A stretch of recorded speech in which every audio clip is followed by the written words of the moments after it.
Galw'r aelodau I drefn. Gweithred gyntaf prynawn yma yw I enwebu y prif weinidog.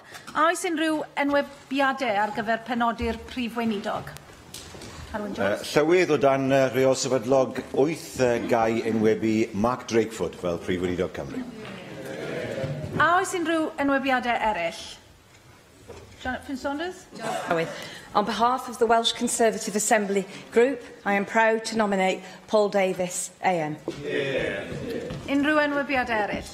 Ar ran grŵp Plaid Cymru, dwi'n enwebu Adam Price I fod yn brif weinidog Cymru. Unrhyw enwebiadau eraill?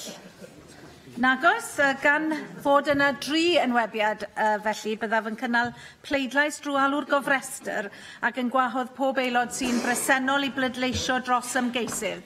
Byddaf yn galw pob aelod yn nhrefn yr wyddor. Dwedwch enw'r ymgeisydd yr ydych yn ei gefnogi'n glir pan gewch eich galw, neu dwedwch yn glir eich bod yn dymuno ymatal.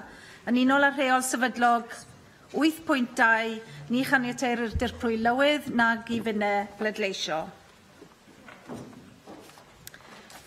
Dyma ni felly yr rhestr enwau ar enw cyntaf Mick Antonydd. Mark Drakeford. Rhina Piorwerth. Adam Price. Mohamed Ashka. Paul Davies. Gareth Bennett. Abstain. Hannah Blythen. Mark Drakeford. Dawn Bowden. Mark Drakeford. Michelle Brown. Abstain. Jane Bryant. Mark Drakeford. Angela Burns. Paul Davies. Hevin David. Mark Drakeford. Alan Davis. Mark Drakeford. Andrew R.T. Davis. Paul Davies. Paul Davis. Paul Davies. Susie Davis. Paul Davies. Mark Drakeford. Mark Drakeford. David Ellis Thomas. Mark Drakeford. Rebecca Evans. Mark Drakeford. Janet Finch-Saunders. Paul Davies. Russell George. Paul Davies. Vaughan Gething. Mark Drakeford. John Griffiths. Mark Drakeford. Leslie Griffiths. Mark Drakeford. Llyr Griffith. Adam Price. Sian Gwenllian. Adam Price. Neil Hamilton. Abstain. Mike Hedges. Mark Drakeford. Vicky Howells. Mark Drakeford. Jane Hutt. Mark Drakeford. Mark Isherwood. Paul Davies. Hugh Ranker Davis. Mark Drakeford. Julie James. Mark Drakeford. Caroline Jones. Abstain. Carwyn Jones. Mark Drakeford. Helen Mary Jones. Adam Price. Mandy Jones yn absennol. Steffan Lewis yn absennol. Dai Lloyd. Adam Price. Neil McAvoy. Adam Price. David Melding. Paul Davies. Jeremy Miles. Mark Drakeford. Darren Miller. Paul Davies. Aluned Morgan. Mark Drakeford. Julie Morgan. Mark Drakeford. Lynn Neagle. Mark Drakeford. Rhiannon Passmore. Mark Drakeford. Adam Price. Adam Price. Nick Ramsey. Paul Davies. Jenny Rathbone. Mark Drakeford. Mark Reckless. Paul Davies. David Rees. Mark Drakeford. David Rowlands. Abstain.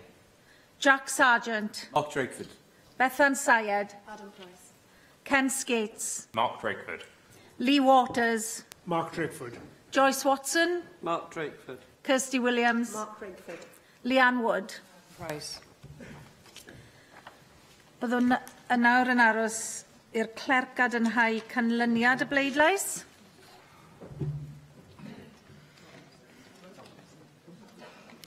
Talk amongst yourselves.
Dyma ganlyniad y bleidlais. Felly, Mark Drakeford, 30 pleidlais, Paul Davies, 12 pleidlais, Adam Price, 9 pleidlais a 5 yn ymatal. Gan ei fod wedi derbyn dros hanner y pleidleisiau a fwriwyd, rwy'n datgan fod Mark Drakeford wedi ei enwebu yn brif weinidog y Senedd yma. Yn unol ag adran 47 o 4 o Ddeddf Llywodraeth Cymru, byddaf yn argymell i'w mawr hydy y dylid penodi Mark Drakeford yn brif weinidog. Rwy'n gwahodd Mark Drakeford i anerch y siambr. Mark Drakeford.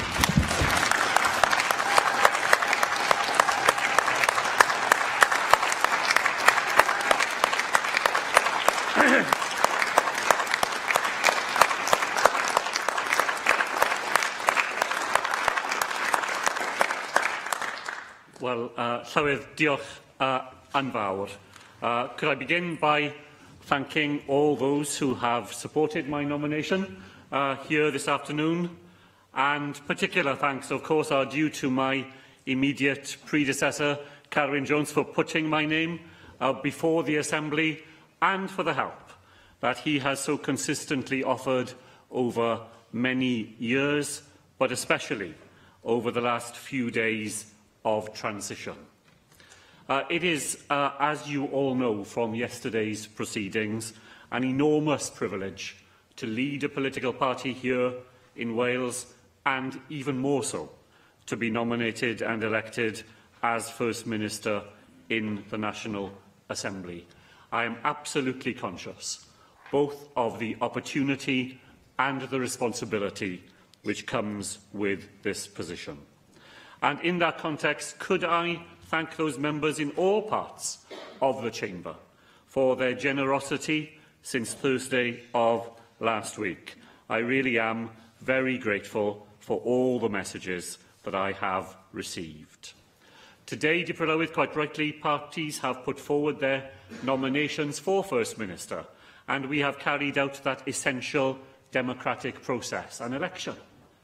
In the many elections in which I have been involved, almost all of those who have taken part do so because of the contribution they seek to make to the Welsh public service, and certainly all those who have been nominated today live in that essential tradition.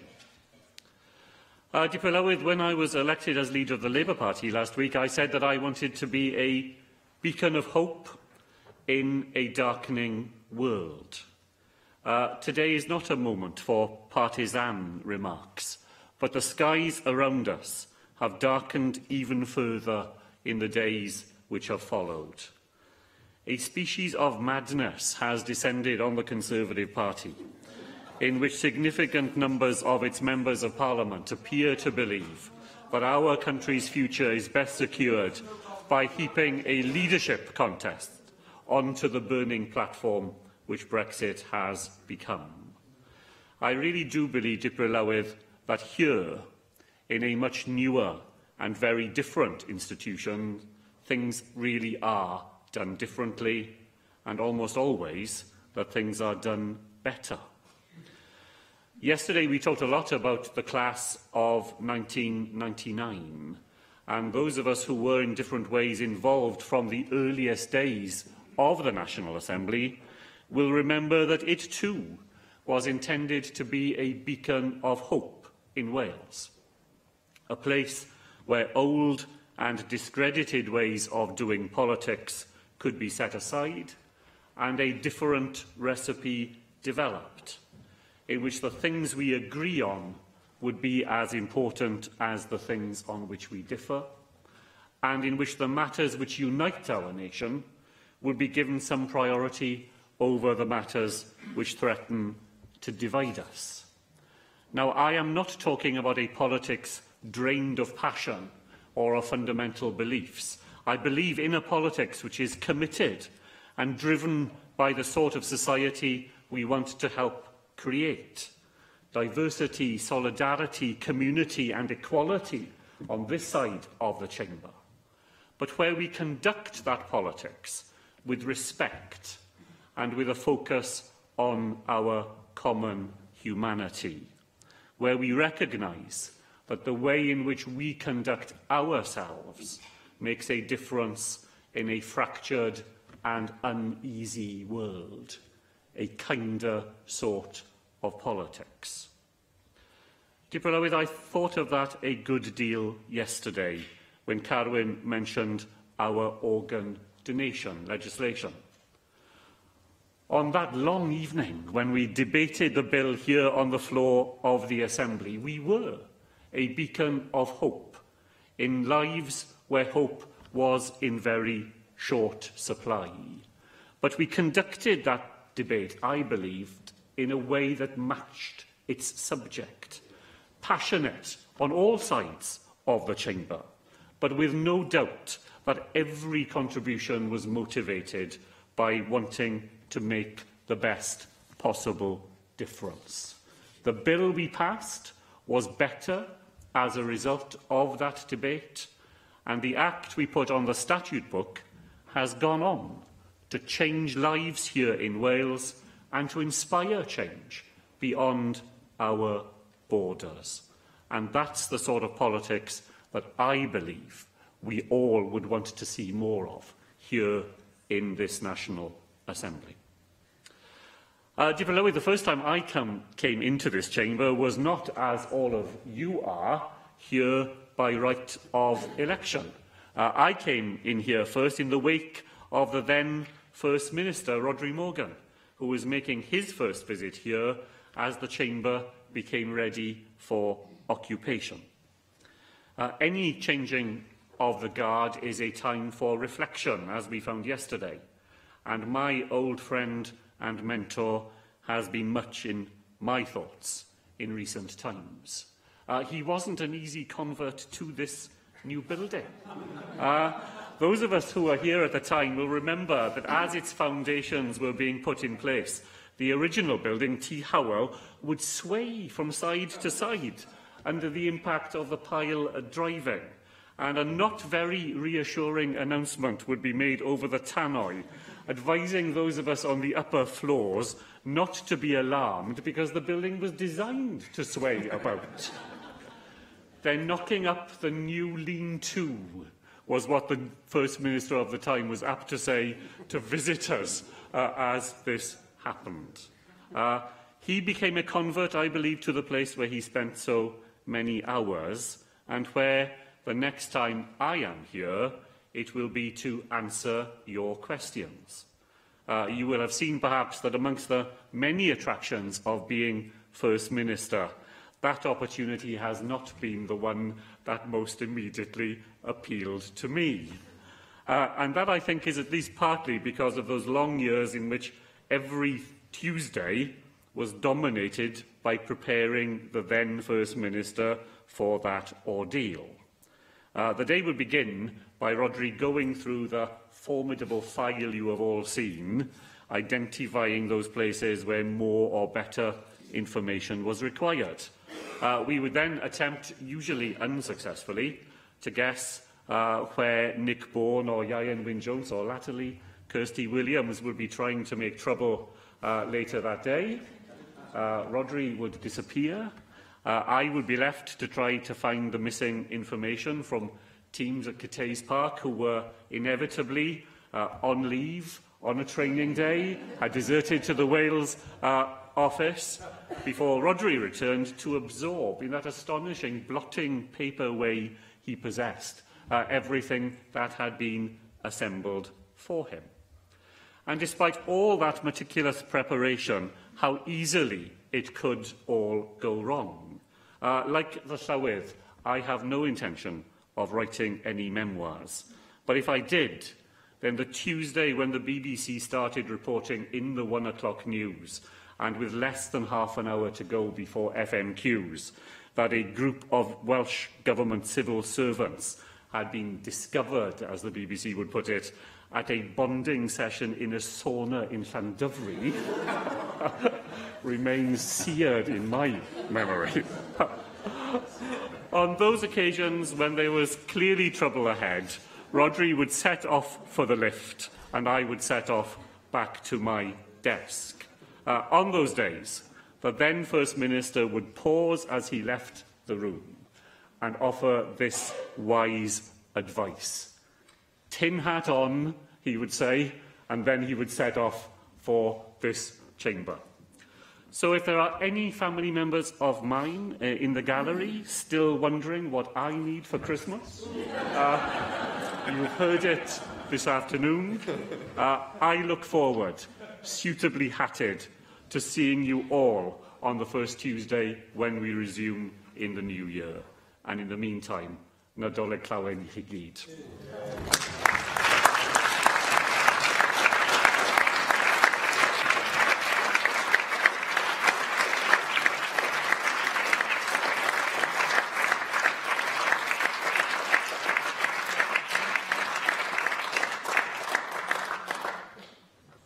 Da iawn. That's long brachiadau, Mark. Right, we'll go back to the agenda now. There's enough excitement for today, so we go back to the agenda. And item 1 are questions to the Assembly Commission, and the questions today is Julie Morgan. Can the Commission provide an update on the Welsh Youth Parliament? Roeddwn yn falch o gyhoeddi enwau aelodau cyntaf Senedd Ieuenctid Cymru'r wythnos diwetha, chlysur arbennig iawn, a dwi eisiau cymryd y cyfle i ddiolch i'r cannoedd o ymgeiswyr dros 450 ohonynt, a wnaeth sefyll i gael ei hethol ag i'r miloedd o bobl ifanc a wnaeth gyfrestru a phlydleisio mewn ymgyrchoedd heb os yn llwyddiannus dros ben, a pob dymuniad da i'r 60 aelod newydd. I thank the Llywydd for that response, and I congratulate the Commission on the work it's done to get the Youth Parliament off the ground. And I think it's an absolutely wonderful achievement that we've now got the Youth Parliament. And I'm due to meet the newly elected Youth Parliament member for Cardiff North, Betson Roberts, soon to congratulate her. So I think that's very exciting for all of us Assembly members here as well. In my constituency, many of the schools were involved with the voting process, and I know that it was a very good turnout and was, it did engage very well. But there were some schools that didn't appear to engage so much. So I wondered if there were any plans to reach out to some of those young people who are not yet aware of the Youth Parliament. And also wondered if there were any ideas about how you're going to reach out to individual young people, particularly individual young people who belong to particular groups. Thank you for the supplementary. And like you, I've been keen to meet the young representative of Ceredigion. In fact, I did meet him, Caleb Rees, and I'm sure that other members will be looking for opportunities to meet their counterparts, those young people who are looking for our jobs. We need to watch our backs. We've got young people now wanting to become parliamentarians of the future, and I think that's great. To respond to the issue about engaging with all schools, all young people in Wales, I think there was a huge amount done to engage with as many young people as possible in the short period of time we had in the run-up to this first ever election. There will be a longer period of time now to engage with young people in preparation for the next election in 2 years' time. And crucially, the work that these young parliamentarians will do with their peers and the young people they represent in their youth parliament. And those young parliamentarians will first of all meet regionally with young people also from their areas, listen to views from their various regions in Wales and represent those views in the first formal meeting of the Youth Parliament here in late February. And the point that you make about also ensuring that we include and reach out to young people from less advantaged backgrounds. The work that our partner organisations, youth organisations, have done in electing and choosing 20 additional members of the 60. I think that's broken new ground as well, and the mix of young people that we have in the first Youth Parliament is hopefully a true reflection of the wide array of young people that we have in Wales. And we can learn from the experience of holding our first election, and we can support our young people in allowing them to find their voice in Wales, and then that this doesn't become a one-off. This is permanent and for the future. Jenny Rathbone. Thank you very much. I also have met my Cardiff Central representative, Guillaume Reichart, and I'm very impressed with the 3 priorities he has, which are to understand better the importance of apprenticeships and job opportunities for young people, for focusing on school transport, including active travel, and also the opportunities for the speaking and learning of Welsh in English medium schools. Very excellent priorities. I think, obviously, this is a work in progress and a very important work in progress. I think it'll be very important in due course to get the exact figures of how many people voted, what proportion of the potential electorate, as also the numbers cast for each of the candidates. There were 20 candidates in my constituency, because I think that is part of the way in which we can educate young people on what they have to do. And number one, they have to ensure that people are registered to vote, because otherwise, obviously, they're not going to be able to vote for them. Well, like your representative in Cardiff Central, Caleb from Ceredigion also had local transport as one of his key priorities. His other 2 were the need for a people's vote and independence for Wales. So slightly different choices there. Well, it could be many.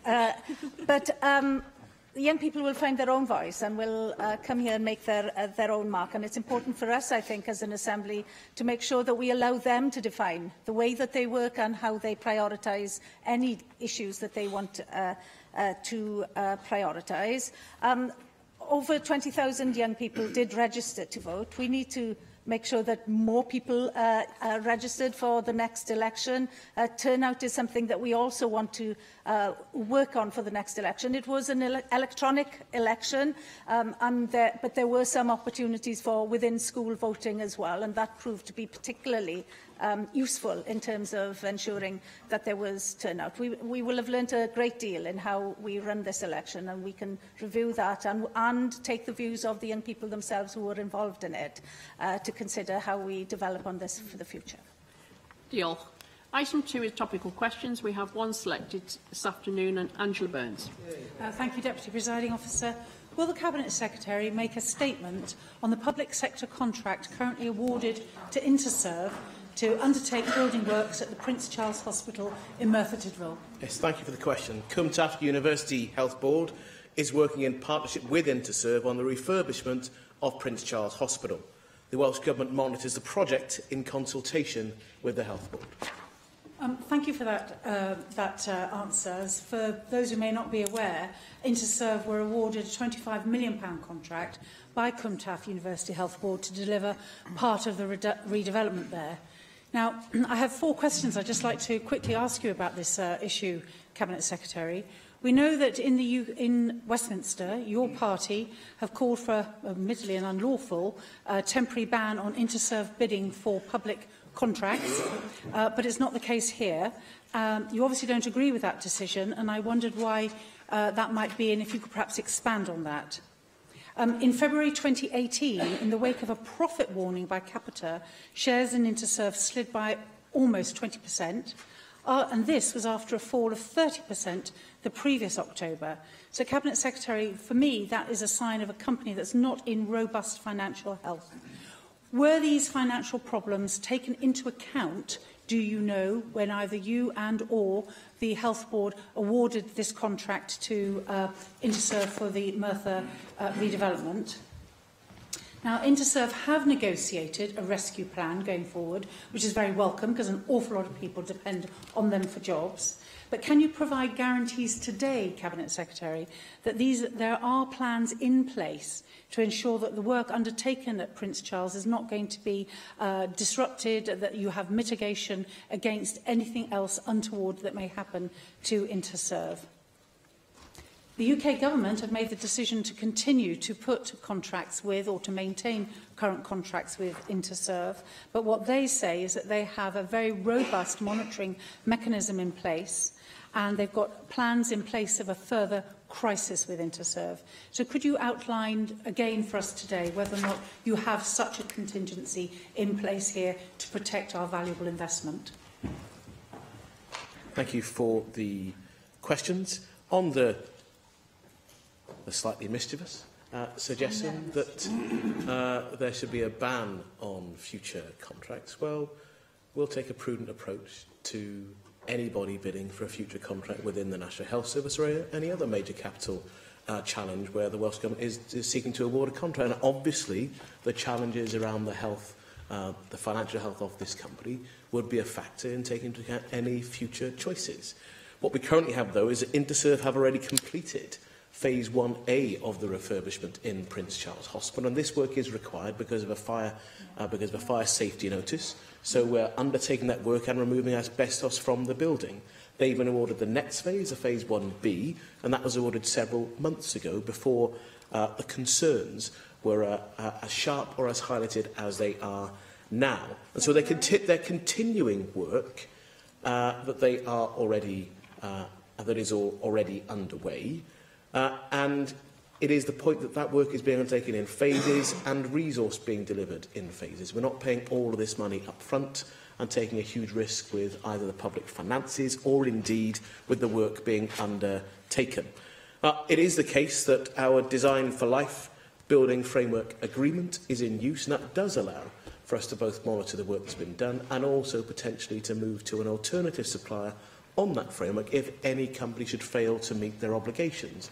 And that has happened in the past on smaller contracts, either partway through the delivery of a project or indeed having won a tender. For example, a project in Ceredigion, the Cardigan Health Centre, after the initial award on Design for Life, there was a need to relook again at who that person was because the initial bidder couldn't meet the obligations they'd undertaken. So yes, there is monitoring, yes, there is a plan, yes, there is obvious mitigation measures being considered by both the Health Board and the Government should Interserve fail to meet their obligations. But at this point in time, the best information I have, and the Health Board have indeed, is to expect Interserve to meet their obligations. But obviously, it is a matter we'll keep under close review. Dawn Bowden.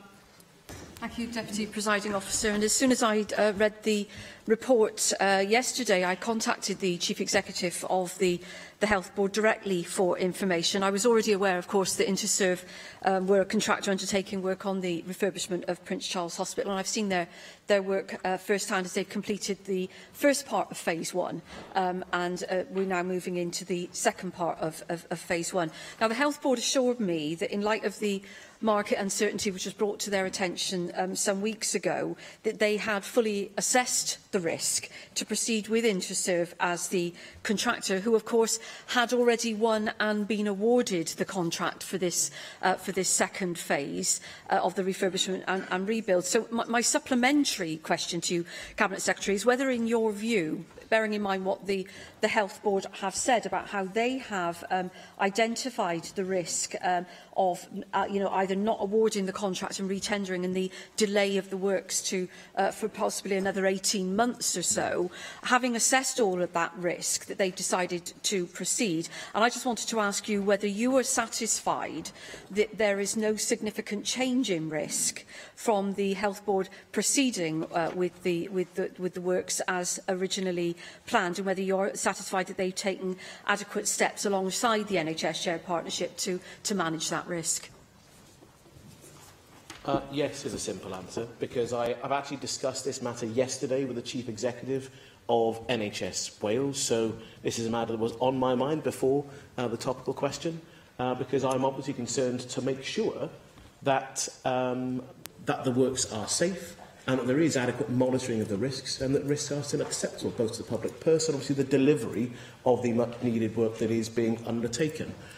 No one should be blasé either about the risks or indeed about the potential to simply up sticks and move somewhere else. There would be significant delay and it would affect the ability for the Health Service to meet its obligations, as well, of course, as the workers and uncertainty around their employment. So, yes, we will continue to monitor the performance of the contract. We will continue to be concerned about the financial health of the company and making sure that we protect the value that the public obviously want us to have oversight of, to make sure that the appropriate works are delivered. And I recognise as a local member you will continue to keep a close watch on this matter too. Mary Jones.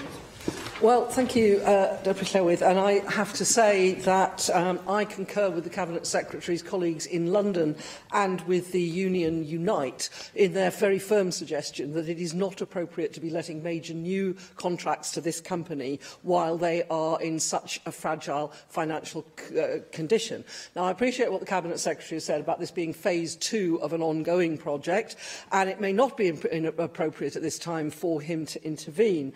But can I ask the Cabinet Secretary whether he will give consideration to giving further guidance to the health boards as to the kind of due diligence that they should undertake when they are looking at companies to which they are letting these massive contracts, which of course, as he's rightly said, are hugely important, hugely significant, a lot of people involved in working in them.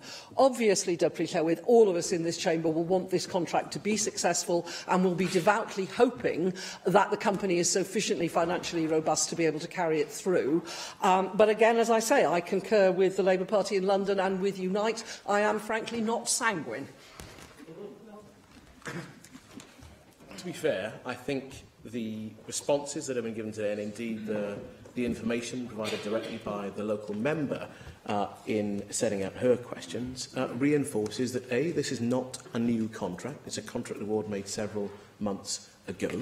It is a contract that the Health Board have already looked again at the potential risks involved in continuing the work or not continuing the work with Interserve itself. And of course, financial health and due diligence is already a feature in the award of contracts under the Design for Life Building Framework Agreement. Of course, it will be a matter that both centrally here within the government as well as within the Health Board, there will be proper monitoring of the ability of the company to deliver on the works they have undertaken and contracted to do. New awards for new contract bids, of course there will be appropriate due diligence. And of course that will be a factor where people will understand if we look at Interserve and any other potential contractors. But this is about managing the risks that we have and that we understand, and in seeing the work completed to make sure it provides good value for the public and a good place for people to receive and deliver healthcare. Thank you very much, Cabinet Secretary. Item 3 on the agenda in the 90-second statements. The first one today is Llywydd Elin-Jones. It is exactly 100 years ago this week that the post-World War general election was held on the 14th of December 1918. The Parliament Qualification of Women Act 1918 had only just received royal assent on the 21st of November 1918. The Act gave women over the age of 21 the right to stand for election to the House of Commons. In that general election, on the 14th of December, one Welsh woman stood for election, and her name was Millicent Mackenzie. She stood for the University of Wales seat as a Labour candidate. She won 20% of the vote and lost to the Liberal Sir Herbert Lewis. Only one woman was elected as an MP in that 1918 election, Constance Markiewicz, and as a Sinn Féin candidate, she did not take up her seat in the House of Commons. Who was Millicent Mackenzie, the first ever woman to stand election in Wales? In addition to being a candidate in that election, Millicent Mackenzie was a Professor of Education at the University College of South Wales and Monmouthshire, as Cardiff University was then known. She was the first female professor in any UK chartered university. She was a highly respected educational academic and a trainer of teachers. Millicent Mackenzie was also a leading suffragette in the Cardiff area, culminating in her standing in the 1918 election. Such is the lack of prominence of women in our history. I had not heard of Millicent Mackenzie's name until January of this year. But we must not allow this pioneering woman's name to be forgotten during the next 100 years. As 27 women AMs in this Senedd, we thank you, Millicent, and we stand on your shoulders. Millicent Mackenzie. Thank you. Llywydd Griffith. Wel, dwi am ddefnyddio'r cyfle yma i longyfarch cymuned Llangollen ar sicrhau statws o fod yn gymuned ddi-blastig gan y mudiad Surfers Against Sewage. Mae'r diolch yn mynd i waith diflino gwirfoddolwyr fel Mair Davies a grwpiau lleol fel Cyfeillion y Ddaear yn Llangollen. Hon yw'r gymuned gyntaf yng Ngogledd Cymru i sicrhau'r gydnabyddiaeth yma, ond mae'n dda gen i ddweud fod eraill fel Dimbych, Prestatyn, Rhyl, Conwy, Bangor, Caernarfon ac Ynys Môn oll wedi dechrau ar y broses hefyd. Mae ganddyn nhw gynllun 5 pwynt i gyrraedd i nod, sef sefydlu pwyllgor lliwio cymunedol, dechrau ar raglen addysgiadol ysgolion ddi-blastig, cael y cyngor tre ymrwymo a gweithio gyda busnesau lleol a threfnu weithio gyda grwpiau cymunedol lleol i leihau faint o blastig tafladwy y maen nhw yn ei defnyddio. As part of the programme, local businesses have pledged to reduce plastic use in a wide variety of ways, from ditching the straw to changing to paper bags, bulk buying, refilling containers, removing single-use serve items, ditching plastic cutlery and the removal of plastic packaging. There have also been a variety of events in the town to help reduce plastic, from coffee mornings to litter picks and group talks to empower others to make the change. And of course, there's been buy-in from public and civic organisations such as the Town Council, Chitterslow Llangollen, Chamber of Trade, local schools. Indeed, I recently visited Ysgol Gwernant in the town, and the pupils there spoke very passionately about how they wanted to tackle the use of single plastic. So congratulations to Llangollen, and let's hope that many other communities across Wales follow their example in becoming plastic-free. Thank you. Dai Lloyd. Diolch, Cyfrylywydd. Ar yr unfed ar 10 o Ragfyr 1282, ar ddiwrnod oer a chaled yng Nghilmeri, lladdwyd Llywelyn ap Griffith, neu Llywelyn ein Lliw Olaf, Tywysog Cymru. Gyda'i farwolaeth ef dan law Steffan de Frankton, un o filwyr Edward y Cyntaf, collodd Cymru a'i phobl ei rhyddid. Dilynodd wedyn 7 ganrif o ymladd yn erbyn gormes, gan ymdrechu dros hunan benderfyniad, dros hunan lywodraeth a thros ryddid i gael bod yn wlad annibynnol. Heddiw, mae Llywelyn yn parhau i fod yn rhan greiddiol o hanes ein gwlad a chof ein cenedl. Ynddo ef oedd eginyn gwladwriaeth Gymraeg sifil a gobaith dros dyfodol gwell ein gwlad. Mae ysbryd annibynnol Llywelyn a'r deunaw distaw dystion a safodd gydag ef tan y diwedd yn parhau ynddo'n ninnau heddiw sydd yn barod i sefyll yn erbyn anghyfiawnder a thros annibyniaeth i Gymru. Cofiwn Llywelyn gan anrydeddu ei weledigaeth drwy orymdeithio yn ein blaen tuag at greu Gymru newydd annibynnol, ble mae pob un yn rhydd. Diolch yn fawr. Thank you very much. Item 4 on the agenda this afternoon is to debate on the International Human Rights Day, and I call on the Leader of the House and the Chief Whip to move the motion, Julie James. Thank you, Deputy Presiding Officer. Will you move the amendment? Human rights are relevant to every one of us every day. Monday, the 10th of December, International Human Rights Day, marks 70 years since the United Nations General Assembly adopted the Universal Declaration of Human Rights. This was a vital milestone document to safeguard against a repeat of the atrocities committed in World War II. It proclaimed inalienable rights to which everyone is inherently entitled as a human being, regardless of race, colour, religion, sex, language, political or other opinion, national or social origin, property, birth or other status. A distinctive approach to human rights has been woven into the Welsh Devolution Settlement. The Government of Wales Act 2006 requires the Welsh Government to act compatibly with the European Convention on Human Rights. This is reflected in our domestic law by the Human Rights Act and also with its international obligations, including the 7 UN conventions signed and ratified by the UK State Party. Put another way, human rights are in our DNA. The principles enshrined in the Universal Declaration of Human Rights are as relevant today as they were in 1948. We are living in difficult and uncertain times where austerity is falling disproportionately on those least able to bear it, impacting directly on their human rights. Individuals and families are losing their homes and going without food. We know only too well that levels of poverty across Wales and the rest of the UK are too high. Professor Alston, the United Nations Special Rapporteur on Extreme Poverty and Human Rights, stated after his visit to the UK that the responsibility for this rests squarely with the UK government and its austerity and welfare reform policies. He said, "There are few places in government where develops are more tangible than in the benefit system. We are witnessing the gradual disappearance of the post-war British welfare state behind a web page and an algorithm.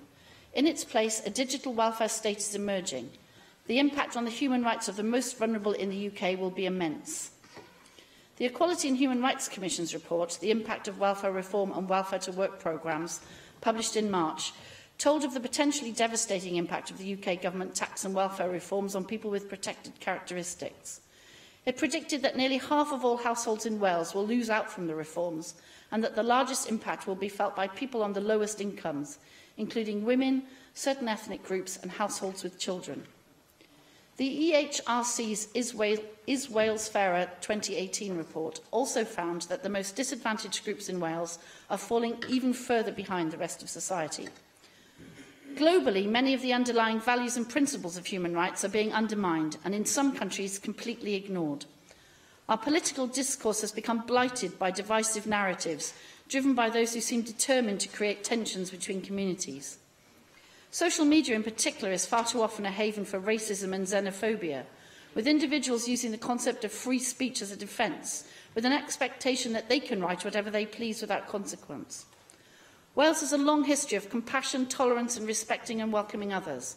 I know that a country which values diversity and enables our various communities to participate equally will be stronger as a result. It is always the most vulnerable whose rights are denied first. The poor, women, racial and ethnic minorities, LGBT+ people, children, single parents and disabled people. It is simply unacceptable that, here in the UK, in the 21st century, 1 in 5 women are victims of sexual violence, 1 in 4 women are victims of domestic abuse, and 2 women a week die at the hands of their intimate partners or former partners. We also have stubborn and persistent gender pay gaps in Wales and far too women in the most senior roles.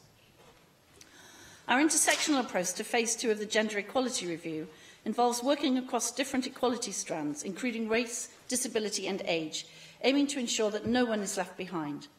We recognise that women and girls who experience multiple and intersecting forms of discrimination are often excluded from progress. We will soon have a clear roadmap for achieving gender equality in Wales. Turning to disability, let me start by highlighting the disability employment gap.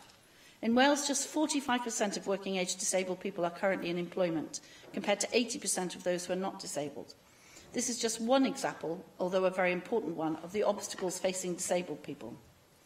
Our new framework, Action on Disability, the Right to Independent Living, is rooted in the social model of disability and sets out how we will tackle some of the key barriers identified by disabled people themselves. These include transport, employment, housing and access to buildings and places. Disabled people must have access to the same opportunities as everyone else. Race is another crucial issue. 75% of hate crimes in Wales relate to race or religion. That reflects thousands of vile examples of verbal, physical and online abuse being inflicted every day on innocent people because of their appearance. And we know that many such incidents still go unreported. Our Black, Asian and minority ethnic groups are still not adequately represented in our media, in politics or in our workplaces. We are working hard to change this. Our BAME projects are essential to making Wales the inclusive to all, welcoming country we know it can and should be. Gypsies, Roma and travellers are amongst the most marginalised in our society. They experience discrimination, inequality and a lack of opportunities, perpetuating the negative views and misconceptions which fill the narrative around them. Recent research by the EHRC showed that 44% of the general public openly admitted to being hostile towards these groups. To illustrate this, comments under a recent Wales Online article about a Gypsy and Traveller community funeral in Cardiff included calls for the residents to be moved to Auschwitz and burnt out of their camp. One person posted a picture of a Nazi soldier with the caption, "Get the gas." These comments, which are not an isolated case, remained visible for several days, causing great distress to the Gypsy and Traveller community. We must be clear. We cannot and will not tolerate any such actions or statements seeking to encourage such extreme and abhorrent views. Of course. A fine speech so far, but would she reflect that the leader of UKIP in Wales, Neil Hamilton, is not present in this chamber, yet to listen to your free speech, yet he felt it was appropriate for him to share a platform with Tommy Robinson last week in the name of free speech. Would she express disappointment in that? Well, indeed. A point well made. We must be resilient in the face of extremists, and together we must continue to build a strong and diverse society where people of every race, faith and colour are valued for their character and their actions. We all want to help create a peaceful and harmonious country where our children and future generations can thrive. Prosperity for All sets out the Welsh Government's vision for Wales as a vibrant, welcoming and cohesive place to live and work, a country we can be proud of, which is outward-looking and where people of all backgrounds are respected and valued. This vision underpins our new Nation of Sanctuary, Refugee and Asylum Seeker plan, which sets out cross-government commitments to provide equality of opportunity, reduce discrimination and promote good relations for people seeking sanctuary in Wales. Every local authority in Wales showed leadership in response to the Syrian refugee crisis by agreeing to resettle families in their area. A UN delegation visited us following the first resettlements and was very impressed with the welcome which had been provided by Welsh communities. Individuals in Welsh communities have led the way in coming together and forming community sponsorship organisations who have themselves been able to welcome refugee families with minimal government support. A fantastic example of wanting to contribute to the communities that have embraced them was the election of a Syrian refugee to the Youth Parliament last week from my own constituency. I'm very proud of that, Deputy Presiding Officer. This shows that leadership and a commitment to equality can arise anywhere. But the experiences of those who migrate to Wales remain very mixed, even when they have been here for many years or decades. Earlier this year, the Windrush scandal exposed tragic examples of individuals being forgotten as policies are developed. Thousands of British subjects and citizens have faced insecure immigration status despite previous assurances that they are part of Britain. Some were deported and others have been denied healthcare, lost their jobs or been unable to return to Britain. The full extent of the scandal is still being explored, but the public outrage, including from Wales, demonstrated the public's commitment to fairness. I would like to hope that such a policy would never be developed in Wales, but we must be vigilant and redouble our efforts to put people at the centre of our policy making. This is especially important with the uncertainty affecting our society as a result of Brexit. No one feels this more than the 80,000 EU citizens who live in Wales and the smaller number of Welsh citizens currently living in the EU. We have a responsibility to these members of our community. We need to use every tool at our disposal in the coming months to ensure these individuals are reassured that we value their contribution to our economy and our community, supported to apply for settled status and do not experience additional barriers in the future. Last month saw the anniversary of the passage of the Human Rights Act. To mark this, the Council General was asked to deliver the Eileen Illtyd Memorial Lecture on Human Rights 2018, a Human Rights Act for Wales. In his lecture, which I was privileged to attend, the Council General said a piecemeal approach to human rights protection may well not capture the same benefits that a dynamic and comprehensive approach could bring. I want to reiterate that we are acutely aware of these questions and are committed to looking at ways of strengthening rights and protections in Wales. Members will also recollect our recent debate on the option to incorporate the United Nations Convention on the Rights of Disabled Persons in Welsh law. Since then, I've been reflecting on these issues, taking into account calls from a variety of stakeholders for the Welsh Government to take action to safeguard equality and human rights in the context of Brexit and do more to embed international treaties in Welsh law. In my recent discussions with, among others, the Equality and Human Rights Commission and the Future Generations Commissioner, I've been clear that it is not a matter of whether we will do something, but what action will be most effective. In consequence, I've asked officials to consider the potential impact of a range of actions, including new legislation, enacting the Socio-Economic Duty and the Equality Act 2010 and strengthened regulation. A crucial question is how any such action would relate to the Wellbeing of Future Generations Act. This work will be linked to Phase 2 of the Gender Equality Review. To move it forward, we will be convening a seminar early in the new year to engage with key stakeholders and scope the work that will be needed in more detail. In the face of unprecedented change, we must and will be proactive, ambitious, forward-thinking and continue to do whatever is within our powers to ensure that Wales remains a modern, inclusive place to live and work. Our clear goal, Deputy Presiding Officer, is to strengthen and build on these rights for the future. Diolch. Thank you. I have selected the two amendments to the motion and I call on Leanne Wood to move Amendment 1, table and name Rhys Napiolwe. Diolch. I move the amendment. As we celebrate 70 years of the adoption of the Universal Declaration of Human Rights, it's important that we examine the threats to human rights that currently exist. So our amendment is timely because, as has already been said this afternoon, just this weekend we saw yet another example of how there are political movements that seek to reverse the human rights protections that we have.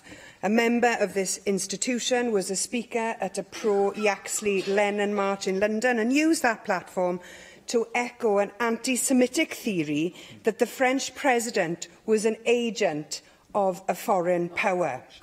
Now, this was a march where those attending wielded a hangman's noose and called for the Prime Minister to be hung in response to the member's speech. This, of course, in a climate where an MP was murdered in recent history for campaigning for remaining in the European Union. Now, I want people in this chamber to compare and contrast what has happened to the organisers of that march and think about what the consequences would have been had there been a march of British Asian people shouting death threats at MPs. It's likely that such a march would have resulted in several arrests, and the speakers would be looking at convictions for offences under anti-terrorism legislation and lengthy jail sentences. Or what if this march was where people were protesting about inaction on climate change? Would we have several undercover police spying on those attending with a licence to pursue deceitful sexual relationships in the course of that work? Instead, the main organisers are likely to continue picking up lucrative salaries from the wealthy individuals who have been financing their political movements and enjoy the freedoms that they would deny to others.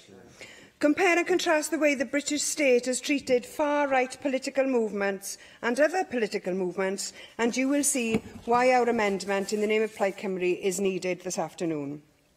Another example, of course, is the way that anti-terrorism legislation has been used to convict protesters in Stansted who tried to stop people being deported to face torture and death as part of the UK's actual immigration policy. This all takes place within the context of Brexit, of course. Brexit itself being a political project financed by the wealthy who seek to water down protections available to workers, environmental regulations and the role of the European Court in holding Westminster governments to account when they violate human rights.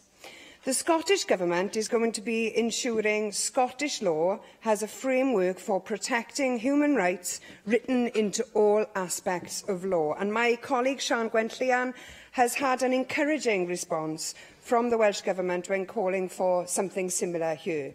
So I'd be interested for an update from the Welsh Government on your thinking on that area.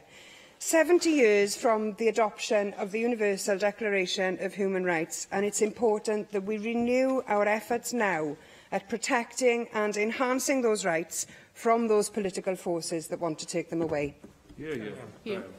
Call on Mark Isherwood to move Amendment 2, tabled in the name of Darren Miller. Jock Clive. Well, Human Rights Day 2 days ago marked the 70th anniversary, as we heard, of the Universal Declaration of Human Rights, a milestone document that proclaimed the inalienable rights which everyone is inherently entitled to as a human being. As we heard from the Cabinet Secretary at the beginning, regardless of race, colour, religion, sex, language, political or other opinion, national or social origin, property, birth or other status. It is, in fact, the most translated document in the world, available in more than 500 languages. As the chair of the Equality and Human Rights Commission said on the 60th anniversary, I want to say something about one of the UN's founders, Winston Churchill, whose primary motivation, he said, for supporting the codification of our rights as citizens was his desire that we should never again witness anything like the grotesque abuse of power by the Nazi state. He went on to say that Churchill's vision was about a society that should be allowed to live free to achieve. We will be supporting Plaid Cymru's amendment, although we are conscious that there is a meeting point between the far right and far left. I move Amendment 2, noting that the UK Government recognises that all rights set out in the UN Declaration of Human Rights are of equal importance, and welcoming the action taken by the UK Government in prioritising tackling modern-day slavery, defending freedom of religion or belief, ending inequality and discrimination, and promoting democracy. In September 2017, the Prime Minister convened world leaders at the UN General Assembly to launch a call to action to end modern slavery, one of the great human rights challenges of our time. The UK Government has doubled aid spending on the issue to address the root causes, strengthened law enforcement capacity in transit countries, and money to support the victims. A year on from this, the Prime Minister's call to action, positive endorsements have been received from over 80 countries. At October's North Wales Modern Slavery Forum, organised by Haven for Light and attended by Wales Anti-Slavery Coordinator, we heard that modern slavery was alive in business, agriculture, hospitality, criminal activity and sexual or exploitation. The UK's former Anti-Slavery Commissioner, Kevin Hyland OBE, now advises international bodies, including the UN, on human trafficking and modern slavery. Freedom of religion or belief matters because faith guides the daily life of more than 80% of the world's population, and because promoting tolerance and respect for all helps to build inclusive societies that are more stable, more prosperous, and better able to resist extremism. The freedom of individuals and organisations to discuss, debate and criticise, or to hold governments to account, is an essential element of a successful society. All people should be able to live with dignity, free from all forms of violence or discrimination, regardless of sexual orientation or gender identity. The UK Foreign and Commonwealth Office appointed its first Special Envoy on Gender Equality last year, who works to promote gender equality at an international level, including action to target sexual violence in conflict and unequal access to education. Last month, the UK hosted a historic conference for female parliamentarians from around the world. The UK government works with like-minded partners at home and abroad to promote democracy as the best long-term guarantor of stability and prosperity, and hosted the Commonwealth Heads of Government meeting in April to further promote the shared value of human rights, democracy and inclusion that are enshrined in the Commonwealth Charter. Disabled people around the world suffer discrimination. We must protect their rights and transform their lives. And in July, the UK government co-hosted its first ever Global Disability Summit to encourage international action. As the Cabinet Secretary knows personally, because she spoke there, as Honorary President of North Wales Association for Multicultural Integration, I was also pleased to speak at the annual celebration of International Integration Day in the Temple of Peace on the 9th of October. And I now look forward to attending Wrexham Town of Sanctuary launch on the 1st of February with music from a Syrian refugee choir. Recognising Wrexham as a place where people are proud to offer sanctuary to those fleeing violence and prosecution. Leaving the EU does not affect our rights under the European Convention on Human Rights, or ECHR, as this comes from the Council of Europe, not the EU. The UK Government has clearly stated that the UK is committed to membership of the ECHR, and that withdrawing from it would run counter to its vision of a global Britain. The ECHR is both British and Conservative in origin. It was advocated by Winston Churchill and drafted by former Conservative Home Secretary David Maxwell Fyfe. Well, in the 70th year since its adoption, the UN Declaration on Human Rights remains a powerful statement of hope and aspiration for us all. There's been great progress since 1948, but it's a dangerous world and there's still much more to do. Julie Morgan. Thank you very much, Deputy Presiding Officer, for calling me to speak in this very important debate. As other speakers have said, it's 70 years since the Universal Declaration of Human Rights was adopted by the UN General Assembly, which gathered in Paris on December the 10th, 1948. And it was voted in by 48 votes to none, with 8 abstentions. And Eleanor Roosevelt, the chair of the Declaration Drafting Committee, called it a Magna Carta for all mankind, and womankind, of course. And I think it's quite significant, actually. One of the abstainers was Saudi Arabia. And when you think about human rights in relation to Saudi Arabia recently, with the issue, of the journalists and women's rights in Saudi Arabia, I think that's quite significant that they did actually abstain. I'm very pleased that the Leader of the House said in her address to us that human rights are in our DNA. Because I think there is a tendency to think of human rights as maybe being something a bit distant from our ordinary everyday life. Maybe something a bit intellectual, something to do with charters and conferences and people sitting round in important rooms and discussing human rights. But I think what we have to do as politicians is bring home the fact that they are what absolutely affects us in our everyday life. And then when something like a staggering abuse of human rights then brings it home to us, which of course is, as already been mentioned, the Windrush scandal. I mean, that was something I think that did absolutely illustrate to us all how this had been going, this abuse of human rights had been going on secretly, quietly, nobody knowing, and this terrible things that happened to people who had contributed so much to our country. And that's, you're aware of human rights on occasions like that, but obviously it does affect us, all of us, in our daily life. And I was very pleased on Monday evening to go along to a meeting organised by Helen Mary Jones, setting up for renewing the Human Rights Cross-Party Group here in the Assembly. And I'm sure Helen Mary will probably speak about that later on if she's called. But I just thought that was a very good initiative, and I'm very pleased to give it my support. And we did have a speaker there from Just Fair, who I thought brought us some really important points. And one of the points that he did bring out was that how it's so important that you make human rights part of our everyday experience. And, of course, the Leader of the House has already mentioned another group, very close to my heart, the Gypsy Roma Traveller group, who are discriminated against on a daily basis. I think if you are a Gypsy Roma Traveller and you go out and about your ordinary day, you accept discrimination on a daily basis. And I think it is one of the last respectable ways of causing abuse. And that, I think, is a great task for the government to try to redress that issue. And I know the Leader of the House is doing that. But I think it is, we have to do a huge effort.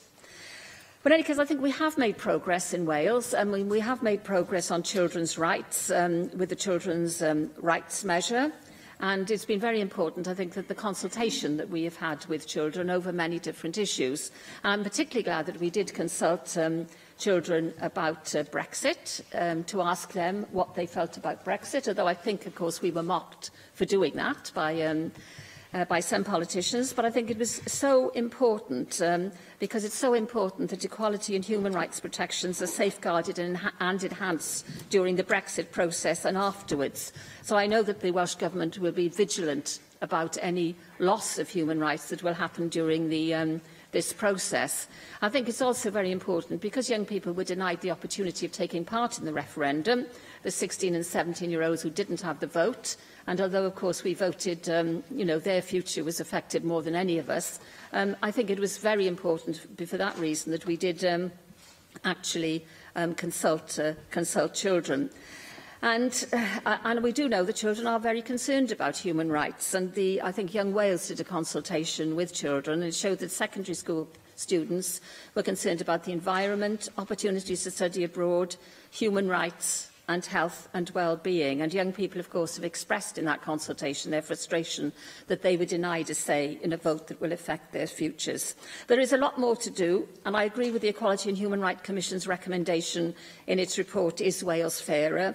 That the Welsh Government should enact the socio-economic duty, which would bring poverty equality together and help tackle one of the biggest drivers of inequality in our country, poverty. So I hope that is something that the Welsh Government will do. But obviously, I think it's obviously very important. We have to look at how that does fit in with the Future Generations Act. Helen Mary Jones. I'm very pleased, grateful to you for allowing me to make a brief contribution to this debate today. As others have already said, this is undoubtedly a time when human rights are under threat. Goodness only knows what will become of the shambles that is the Brexit process, and how that will affect our rights and our ability in Wales to access those European protections.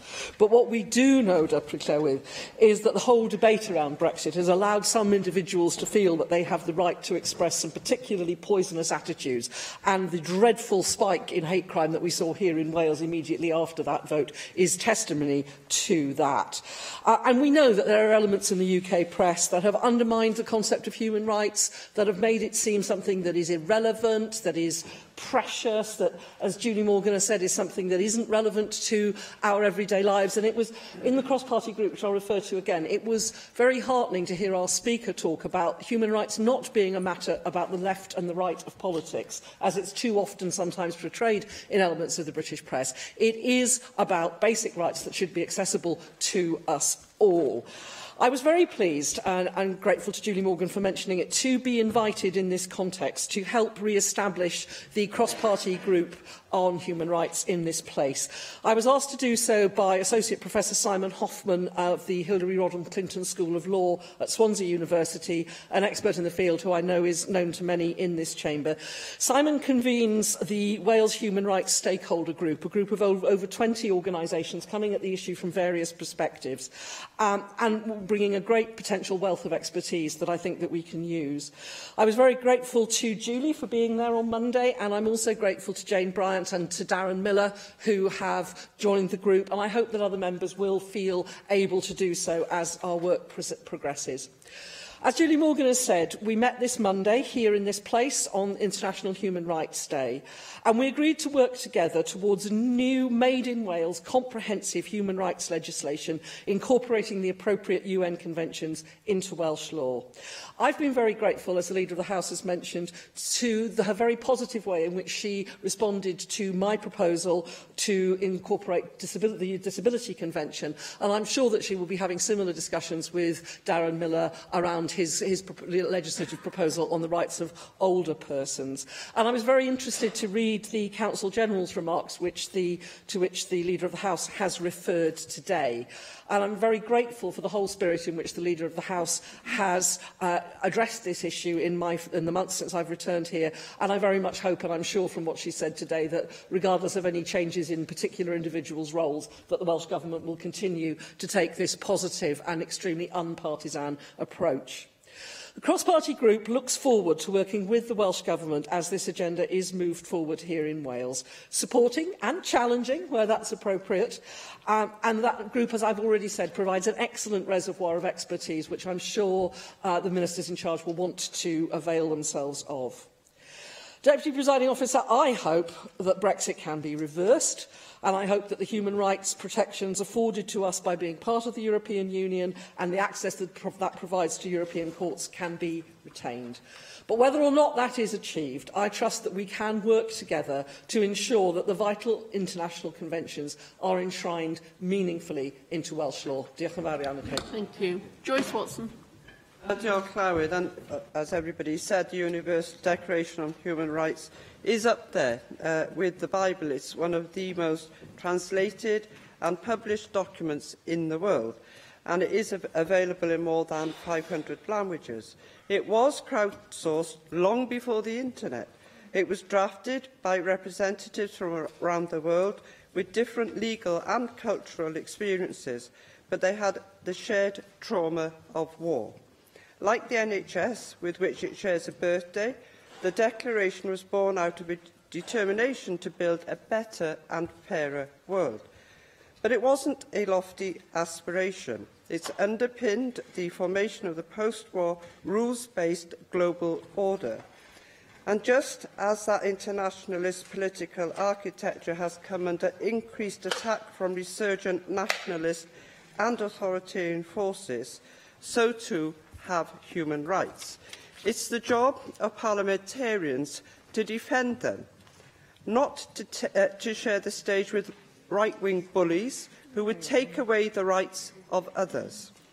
And we must go further, because in response to this century's big challenges, mass migration, climate change, huge wealth inequality, human rights must be strengthened, not weakened. extended, not reined in, which brings me inevitably to Brexit. Brexit, of course, has important implications for human rights in this country. We shall see what happens this evening in Westminster. The UK Government has legislated to incorporate EU laws concerning protection against discrimination and workers' rights, but it chose to discard the EU Charter of Fundamental Rights, which guarantees protection in employment, equality and privacy. What might that mean, for example, for pregnant women, working parents and people with disabilities? I have no doubt that our current rights will come under attack from the usual right-wing red tape brigade and deregulation fanatics. One final point, International Human Rights Day also marked the end of the 16 days of activism against gender-based violence. I've been campaigning with the Women's Institute, both here and in Aberystwyth and across the region, within those 2 weeks, pushing the Respect agenda into all communities. And the White Ribbon campaign asks people to pledge to never commit, condone or remain silent about violence against women. But that message is undercut if, when people do come forward, the police fail to act properly. So I was a little bit dismayed last week to learn that, according to the Criminal Justice Inspectorate, 8,400 crimes have not been properly recorded by Dyfed-Powys and Gwent Police. And I want to focus on Dyfed-Powys as it covers most of my region. Of the 3,300 reported crimes not recorded annually, 1,500 are violent crimes, 70 sex offences, 7 vulnerable victim cases and 66 cases of domestic abuse, nearly a quarter of all reported crime. In many cases, victims will only be able to access support services when a crime is recorded. So this is a serious failure, and I expect the police leadership and police and crime commissioners to get a grip and to stop letting down the victims of abuse. Within this country, they have a fundamental human right to protection. Thank you. Thank you. Darren Miller. Thank you, Deputy Presiding Officer. I'd rise just for a few moments to speak about the wonderful opportunity that I think Wales has to continue to lead the way in its approach to human rights. I was very privileged to sit on the committee which considered the Children and Young People's Rights measure back in 2011. And I have to say that was a milestone, I think, for this National Assembly in demonstrating its commitment to the rights agenda, which has been so important in putting children at the heart of a rights-based approach to policy making and decision making, not just by the Welsh Government, but of course also by other public authorities. And as Helen Mary Jones has quite rightly referred, I've been very fortunate enough to win a ballot here in the National Assembly to try to bring forward another piece of what I believe will be groundbreaking legislation in order that we can continue to move the rights-based approach into the area of older people's rights. Wales has led the way when it comes to older people's rights. We were the first nation in the UK to appoint an older people's commissioner, and I think it's fair to say that we are regarded globally as a great place for people to grow old. But we have an opportunity, I think, in order to embed those rights further into Welsh law. We already have incorporated them, of course, into the Social Services and Wellbeing Act, which, of course, the Leader of the House will remember very sharply, I think. But I think they've been embraced by those local authorities which have duties under that Act, and they've been embraced by the Welsh Government. And that's why I've been very pleased to see the extremely positive response which I've received so far from the Older People's Commissioner, from Age Alliance, Age Cymru and a whole host of other older people stakeholder organisations to the proposals for an Older People's Rights Bill. And I would very much welcome a response from the Leader of the House today to provide an update, really, on the work that I know has already been going on in terms of trying to make older people's rights real. We must never forget that we have over 800,000 older people in Wales. We are an ageing society, and we should celebrate the role that older people play and the contribution that they make to our country. But it seems to me that ageism is still one of those things that very often we laugh about, that we accept and seem to tolerate in a way that we don't for other protected characteristics such as race, gender or sexuality. And I think that that's something that we need to deal with as a nation. So I think that embedding older people's rights further into Welsh law, helping to communicate and promote those rights to older people and indeed to all public services and everybody across the country is an important way of helping people to realise those rights and to be able to access them. So I do hope that I can work closely with the government, whoever the appropriate minister may be, perhaps in the coming weeks and the new year, to help get this piece of legislation onto the statute books. But I also look forward to working with the cross-party group on human rights. I was delighted that Helen Mary Jones has led the charge on re-establishing that group, and I look forward to engaging with it and the Welsh Government to promote this rights-based agenda, which I think we've done very well with to date. Thank you. Caroline Jones. Diolch, Deputy Llywydd. It's been 70 years since the United Nations Universal Declaration of Human Rights was adopted, and we've come a long way in the last 7 decades, but we haven't come far enough. For millions of people around the world, those universal promises and protections are nothing but a distant dream. The 30 articles which we hold so dear have little meaning to the people in Yemen or Venezuela, Syria or South Sudan, Somalia or Saudi Arabia. Men, women and children who struggle and fight each day just to stay alive do not enjoy the rights and protections drafted following the horrors of the Second World War and the Holocaust.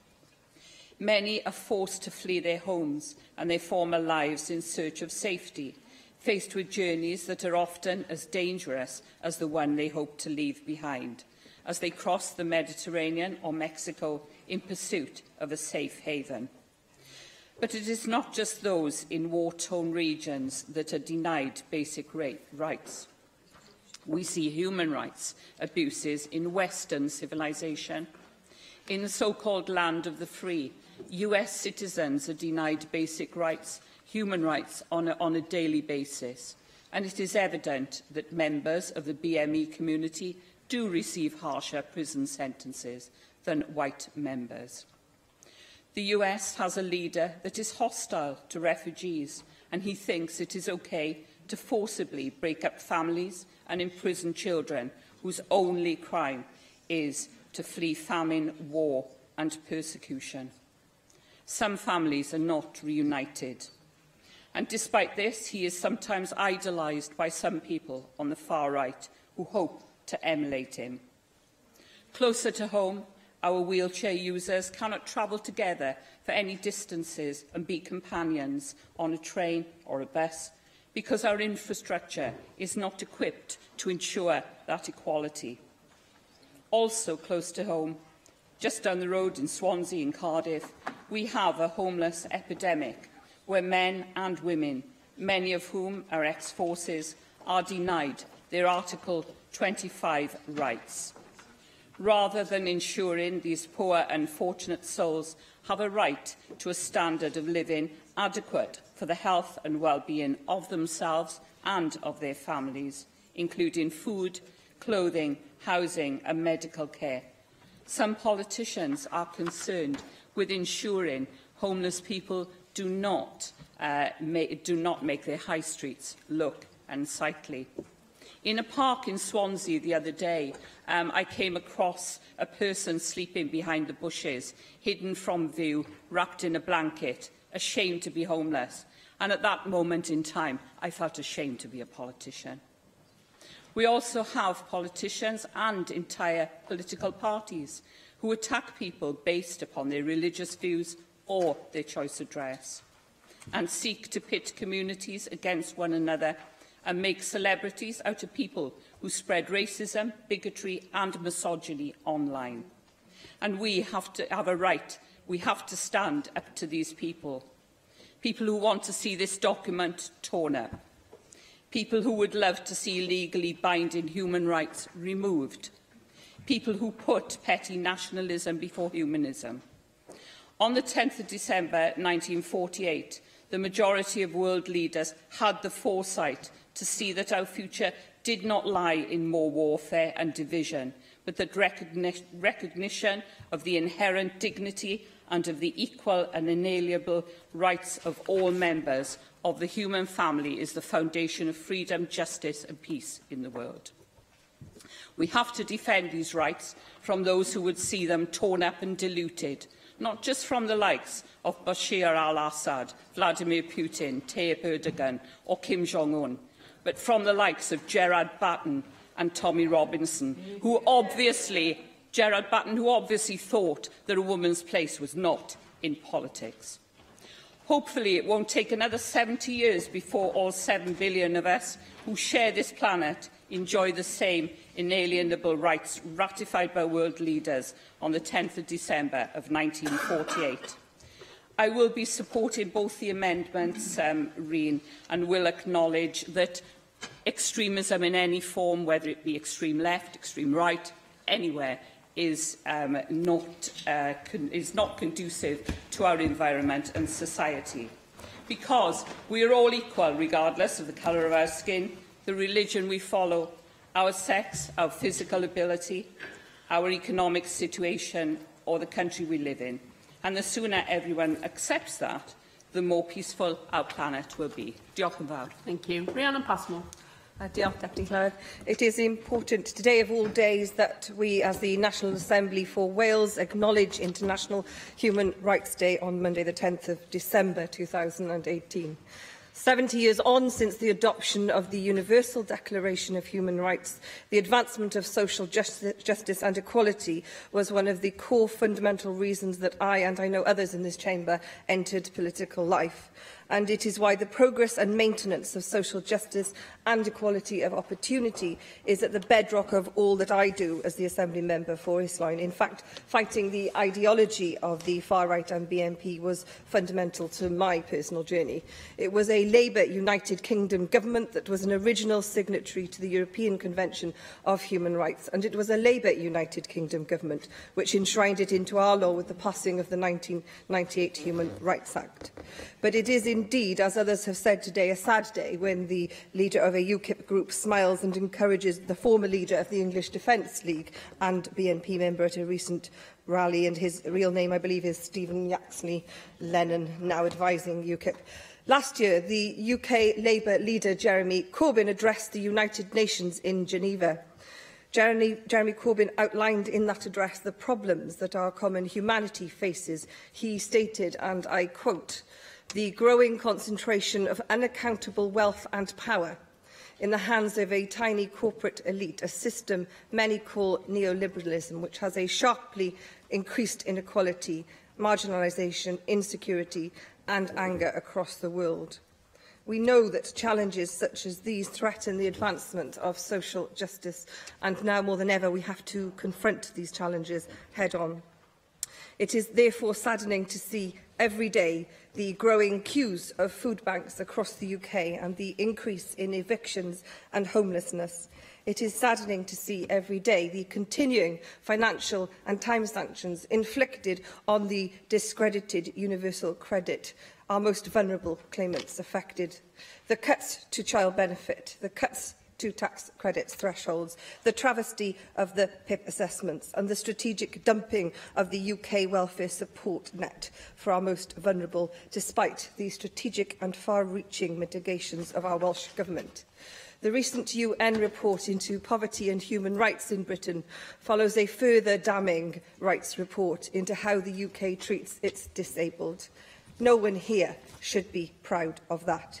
It states that the application of the UK social policy welfare system drives poverty, creates homelessness, disempowers women, the disabled and children, and fundamentally breaks human rights.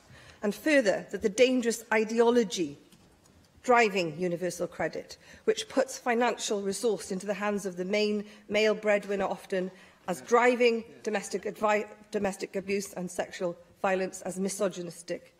It is therefore then, as we contemplate the UK human rights agenda and our place in the world and the implications of whatever Brexit is, on this day of all days, that we do all, I hope, in our power to protect the human rights we have now, to safeguard them for the future and enshrine them in our Constitution for the future of our children's rights now and for the years to come. Thank you.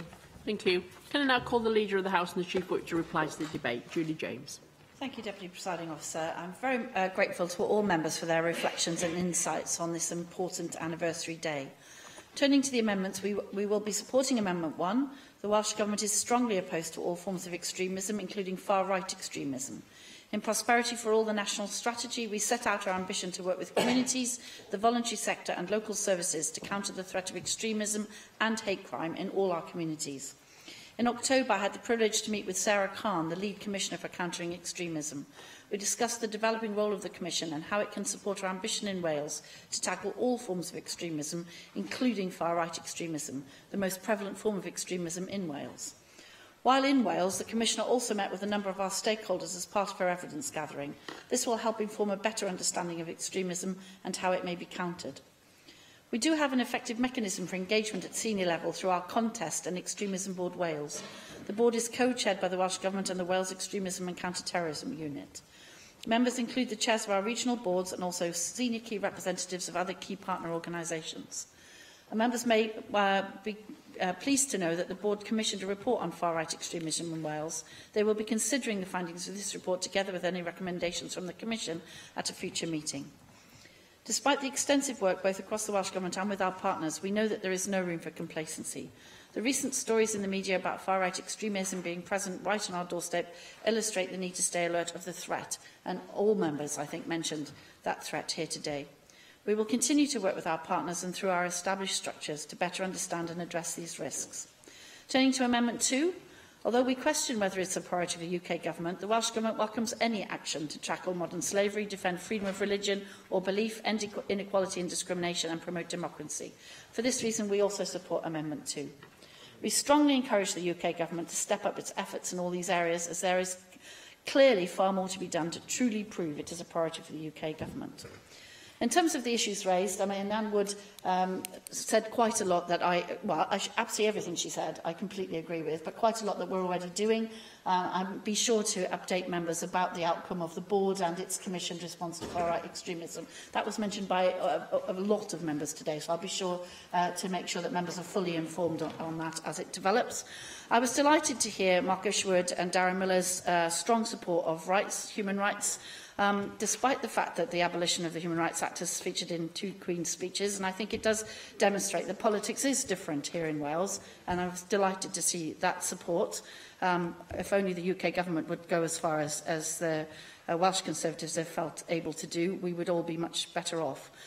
Many members, Julie Morgan, Helen Mary Jones, Joyce Watson, Caroline Jones and Rhiannon Passmore, all mentioned what happens when human rights are ignored. And I think I can do no better than quote the Council General's speech at the Eileen Ifted Memorial Lecture, where he said, "Human rights should be seen as the practical, the basic, the mundane even, rather than be limited or imposed or alien. We need a response which portrays human rights as the mundane tools of justice in small places close to home, not the liberal pronouncements of distant marble halls." I think all members today, Deputy Presiding Officer, have underlined the need for us to understand that human rights are basic rights, basic needs that we all have, not something to be used as a weapon, but rather as a shield and a right to dignity and responsibility. I'm so pleased that we've had this debate today, Deputy Llywelyn, and I thank all the members for participating so freely. Diolch. Thank you. The proposal is to agree Amendment 1. Does any member object? Therefore, Amendment 1 is agreed in accordance with Standing Order 12.36. The proposal is to agree Amendment 2. Does any member object? Okay, so we defer voting under this item until voting time.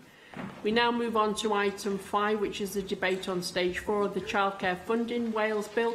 And I call on the Minister for Children, Older People and Social Care to move the motion. Iwan Davies. Diolch, Deputy Llywydd, and I move the motion formally. Very pleased to open this Stage 4 debate on the Childcare Funding Wales Bill. We introduced this bill to the Assembly in April because we wanted to create a simple, once-for-Wales process to check a person's eligibility for the childcare offer. And what we have before us today is a bill that is going to enable us to do just that. During the passage of this bill, we've gathered valuable evidence and we've debated in some detail, matters of current and future policy, which are beyond the parameters of this narrow bill. But I'm really grateful to members of the Children, Young People and Education Committee for participating throughout in this debate and for their thorough scrutiny of the bill. And I'd also like to place on record my thanks to the Constitutional and Legislative Affairs and the Finance Committees for their valuable input, and I'm grateful to key stakeholders as well for the written and oral evidence provided, which has helped inform and develop our thinking. I'm grateful also to all three committees, particularly for those recommendations during Stage 1, which quite rightly made us reflect on the drafting of the bill and which ultimately led to government amendments during Stages 2 and Stage 3. And may I also thank all Assembly members for their engagement and their observations during the Stage 3 proceedings only last week. Now, we've seen this bill evolve over recent months, and I consider it to have been considerably improved thanks to the input of stakeholders and Assembly members. What we have in front of us today is a bill that imposes a duty on the Welsh Ministers to provide funding in respect of the offer, leaving beyond any doubt this government's commitment to the offer. And we have responded to calls for greater clarity of purpose by passing amendments that make it clear who we consider to be eligible children for the purposes of the offer. And we've built into the bill a provision which will require the Welsh Ministers to review the effectiveness of the Act and the arrangements for the administration of the offer and to publish a report. And I'm also pleased we've been able to address some minor technical and drafting inconsistencies along the way. Could I also extend my thanks to the Chief Secretary to the Treasury, the Secretary of State for Wales, the Home Secretary and the Secretary of State for Works and Pensions for their support in developing this bill.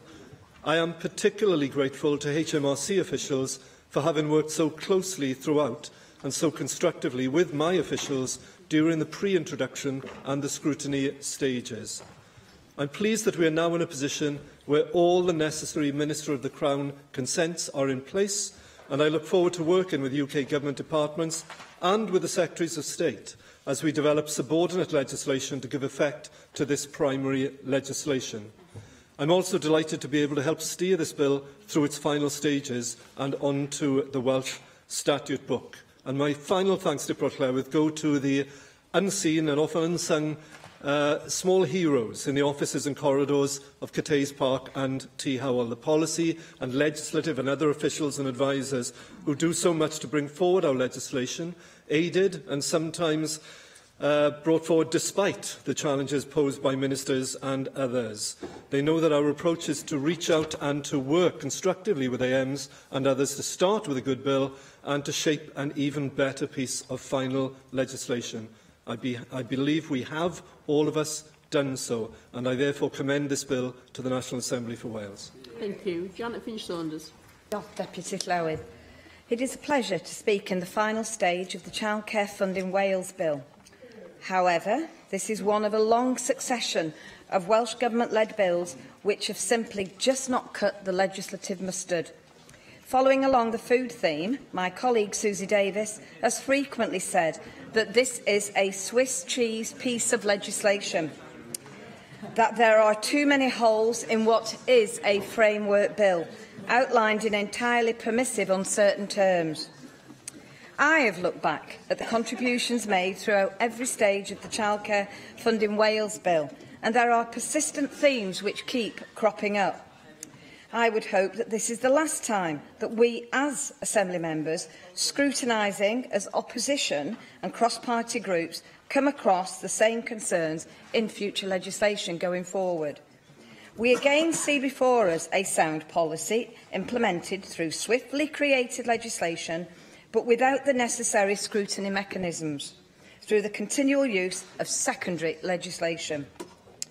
This bill was at stage 3 before we even saw a copy of the report of the first year of early implementer authorities.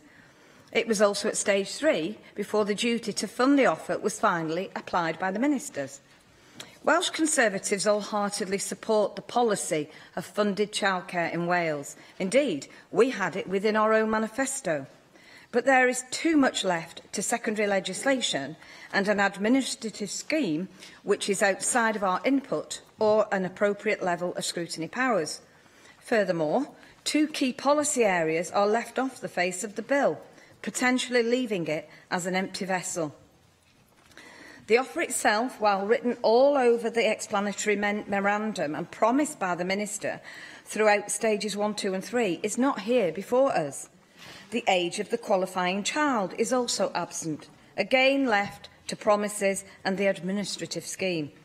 Essentially, leaving these 2 important areas off the face of the bill gives us no clear baseline to start from. We need to start from a point of certainty, even if it is to be amended in years to come. We do not accept the Minister's reasoning that leaving essential elements to secondary legislation would provide more flexibility. Instead, we have argued throughout that there must be a trade-off between flexibility for the executive and the right for scrutiny by the legislator. Our amendments at stage 3 would have provided this balance. The Minister has further stated that this is merely a technical bill, which should not include wider policy areas. It is not. As drafted and amended, it goes beyond that narrow intention. As I have noted during stage 2 and stage 3, the primary purposes of the bill have been clearly outlined within the explanatory memorandum to support the Welsh economy and to support a number of additional purposes, including increasing employment and improving the social well-being of children. If this bill was merely a mechanism for HMRC to assess applications, why say all that in the explanatory memorandum? Throughout evidence, we have heard that the bill's primary aims could have been further bolstered through a number of necessary amendments, including provision of wraparound transportation, extending the offer beyond working parents, and to prevent barriers to taking up the offer, such as additional charges. To place these on the face of the bill would have given parents and childcare providers a clear signal that Welsh Government would be under a duty to enable more families to access the offer. I would have left it there had the review clause to this bill been sufficiently drafted to include the powers of the legislator, so we could review it at a later date.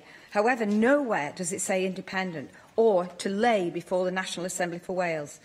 Now, we note the Minister's commitment to an independent evaluation at stage 3, but at the very least, we would have expected that any report should be available for the Assembly as the legislator to scrutinise and to approve. It is unclear from the review clause drafted by the Minister whether an independent review would happen under a future Welsh Government in 5 years' time, as well as the role of our Assembly in designing that review. The Welsh Government needs to answer these questions, not its own, for our constituents to have confidence in its eventual findings. For all of our efforts to ensure that the bill had a review clause which would have covered the concerns raised by not 1 but 2 committees about the bill, or at the very least a sunset clause, all of these have been unceremoniously rejected by the Minister. It is therefore very disappointing that the National Assembly for Wales, yes, this legislature, has been dismissed yet again. My colleague Angela Burns warned the Welsh Government during the final stage of the Public Health Minimum Price for Alcohol Wales Act that future Assembly members will view it poorly if credible, consistent and outcome-focused evidence to enable proper scrutiny is not collected. Welsh Conservatives abstained from that Act during stage 4, purely on the basis that it included a sunset clause. Therefore, we again issue this warning on overuse of skeleton bills. You have rejected key areas which need to be reviewed, including the operation of the administrative scheme, whether the Act has any effect on increasing employment in line with its aims, and the capacity of the childcare workforce to deliver this offer. Minister, you are an Assembly member as well as being a minister in this government. You need to convince your own constituents that you have not just listened to scrutiny as a minister, but you... Please. Deputy, while we are supportive of the offer and the use of HMRC to assess applications, it is for these reasons that Welsh Conservatives reject the motion. We will not be supporting it. Siôn Gwenllian. Diolch yn fawr iawn. Fe wnaeth Llyr Gruffydd fel aelod o'r Pwyllgor Plant a Phobl Ifanc ac Addysg ymlaen i graffu y bil yma yn fanwl, a dwi'n fel aelod presennol y Pwyllgor wedi cael cyfle i graffu fo hefyd. Mi ydyn ni fel Plaid Cymru wedi cyflwyno nifer o welliannau mwyn ceisio gwneud y bil yn fwy ystyrlon, ond yn siomedig iawn na chafodd rheini i derbyn. Mi ydyn ni o'r farn fod y bil yn gwahaniaethu yn erbyn rhai o blant tlotaf Cymru. Ac nad yw y plant lle nad ydy'r rhieni'n gweithio yn gymwys ar gyfer 30 awr o ofal plant am ddim, ac nad yw plant rhieni sydd mewn addysg a hyfforddiant yn gymwys chwaith. A bwriad yn gwelliannau ni oedd cynnwys plant o'r teuluoedd hynny yn y ddarpariaeth. Dwi'n credu fod i gadael nhw allan yn gwahaniaethu yn eu herbyn nhw ac fod hynny yn anheg, yn anghywir ac yn wrthgynhyrchiol. Mae tystiolaeth yn dangos fod rhoi'r cychwyn gorau posib i blant ifanc yn allweddol i'w datblygiad ac mae mynychu lleoliadau gofal o ansawdd uchel yw un o'r ffyrdd gorau o roi'r cychwyn gorau hwnnw i blant o deuluoedd tlawd. Dwi'n ymwybodol fod na gynlluniau eraill ar gael, ond dydy'r cynlluniau hynny ddim yn statudol. Mae rhai'n dibynnu ar lle ydych chi'n byw ac nid ar angen, ac mae yna ddryswch a diffyg ymwybyddiaeth am natur ac argaeledd y cynlluniau yma. Fe gollwyd cyfla i ymgyrffori carfan holl bwysig i mewn i ddeddfwriaeth.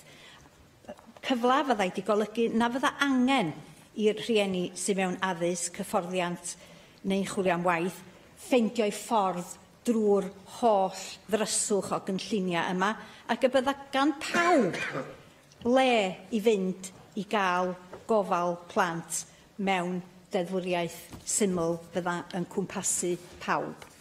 Da ni'n credu felly bod y bil yn wallus fel darn o ddeddfwriaeth ac yn mynd yn groes i egwyddorion cydraddoldeb ac egwyddorion y ddeddf llesiant cenedlaethau i'r dyfodol, ac felly fyddwn ni'n pleidleisio yn erbyn heddiw. Thank you very much. Can I call on the Minister for Children, Older People and Social Care to reply to the debate? Thank you, Dipro Llewydd. Well, look, I'm a fairly easygoing and generous-minded person, but I'm slightly disappointed by the Conservative and Plaid Cymru response to what I think has been a constructive approach to the passage of this bill. And can I just say, in voting against this bill, it is voting against what we already know from the pilot areas is putting £200 to £250 a week into the hands of households, predominantly, by the way, women in those households, into often those in the lower socio-economic groups within our communities. You are voting against that. I would say to the Conservatives, you are voting against something that is not wholly dissimilar from what you had in your manifesto. But actually, this bill is not to do with the policy offer, and I think, just a moment, Susie, this is not to do with the policy offer per se. This is, I repeat once again, a narrow technical bill to actually enable HMRC to deliver eligibility and applications into the scheme and to lift the burden off local authorities who are currently doing it under the pilot schemes. Local authorities are asking us to take this burden off them. Now, of course, there is a wider debate around not only current but future direction of policy. But to vote against what is delivering a success story right across Wales in all areas that are piloting this, as witnessed by the fact that we have those areas who are not currently within it queuing up to say, can we be part of it? Well, you are doing a disservice to your constituents. And if I can just finish on this, it's been described as a Swiss cheese framework. Sorry, I will come back, but it's been described as a Swiss cheese framework bill. A framework bill, indeed, does not fill in all the gaps, but it is appropriate in response to committees who have said, can we get the balance right between the flexibility of this bill to actually change in future, hence why it is underwritten not only by regulations, but by an administrative scheme so that we can flex it as we learn from the pilot. So I'm a little bit, as an easygoing fellow, I'm a little bit upset at the slightly begrudging as we approach Christmas response. Susie, I'll give way. Thank you for giving way on that. I think you know what I'm about to say, Minister. When it comes to the policy, you say this is a technical bill. The explanatory memorandum expands that beyond that by some considerable margin. If you were so confident in this policy, which you say is being shown in the pilot areas, it should have gone on the face of the bill, and then we would not have to just rely on trusting a government. We could have relied on a piece of legislation that would enforce it. Well, Susie, I thank you for that. But again, you've missed the fact that in response to Stage 1 and Stage 2, we brought forward government amendments to put a duty to fund this childcare offer, and the details then of the that you were requesting will be followed because of that need for balance and flexibility within the regulations and also the administrative scheme. Now, if you put it on this bill, if HMRC turn round tomorrow and decide that as part of the eligibility they change conditions with DWP, we will have to come back to primary legislation. So I do understand you'll keep on having the argument, let's put everything on the face of a narrow technical bill, but I think we have it right here. Now, there was somebody clear. I appreciate you accepting this intervention. I just wanted to have it on record, actually, that our concerns in relation to this proposed legislation reflect those of the Children's Commissioner. So, you know, it's easy enough for you to stand here and say that we've got it all wrong. It's not just us. And I am surprised that you're taking such a dismissive attitude to some of the comments that the Children's Commission has made. Well, clear, far from dismissive, I think I've made clear on committee and elsewhere that the discussion about where we go in future in terms of the wider childcare offer, not, by the way, in terms of the points that were raised by Sean previously, which are to do with parents who are in education and training who would not automatically fall within this offer. But I went through in detail at previous stages exactly where there was already provision, and the fact that we were going to look at not only bringing that provision together, but enhancing that provision longer in terms of the future as well. So I'm not dismissive of that at all. In fact, I've engaged with that thoroughly. But this comes back to the point made by Susie and others a moment ago. Within the explanatory memorandum for this bill, we referred to the offer. There's a necessity to do that, even though it's a narrow technical bill. We referred to the wider offer. But this offer does not stand on its own within Wales. It stands along Fly and Start. It stands along what we do with PACE for parents who are in work and in training. It stands along Families First and Children's First and many other initiatives. And there is indeed, as I've said to you previously, clear, far from being dismissive, I think there is a wider piece of that seamlessness that we need to aim towards within government. But this is ultimately a narrow technical bill to put in place HMRC and to lift the burden off the shoulders of local authorities who are currently doing it. So, with those remarks, finally, Dipro Clewydd, could I ask members to support the motion, support this bill at stage 4, and I look forward then to bringing forward subordinate legislation during 2019. Thank you. In accordance with Standing Order 26.50C, a recorded vote must be taken on stage 4 motions, and so I defer voting on this motion until voting time. We do intend now to have voting time on government business that we've just discussed. Unless 3 members wish for the bell to be rung, I am going to proceed to a voting time. Okay. So we're now on to voting, and we're going to vote on the debate on International Human Rights Day, and I call for a vote on Amendment 2, tabled in the name of Darren Miller. Open the vote.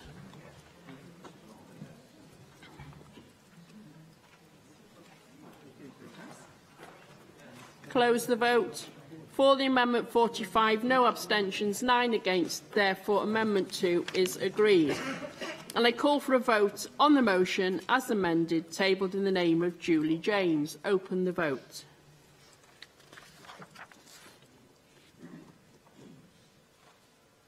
Close the vote. For the amended motion 52, 2 abstentions, no against. Therefore, the amended motion is agreed. We now call for a vote on stage 4 of the Childcare Funding Wales Bill, and I call for a vote on the motion tabled in the name of Hugh Iranka-Davis. Open the vote.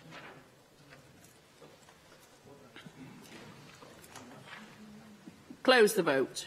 For the motion 30, no abstentions, 24 against. Therefore, the motion is agreed. We now move to the item 6 on our agenda this afternoon, is to debate on the members' legislative proposal, waste prevention and recycling. I call on Jenny Rathbone to move the motion.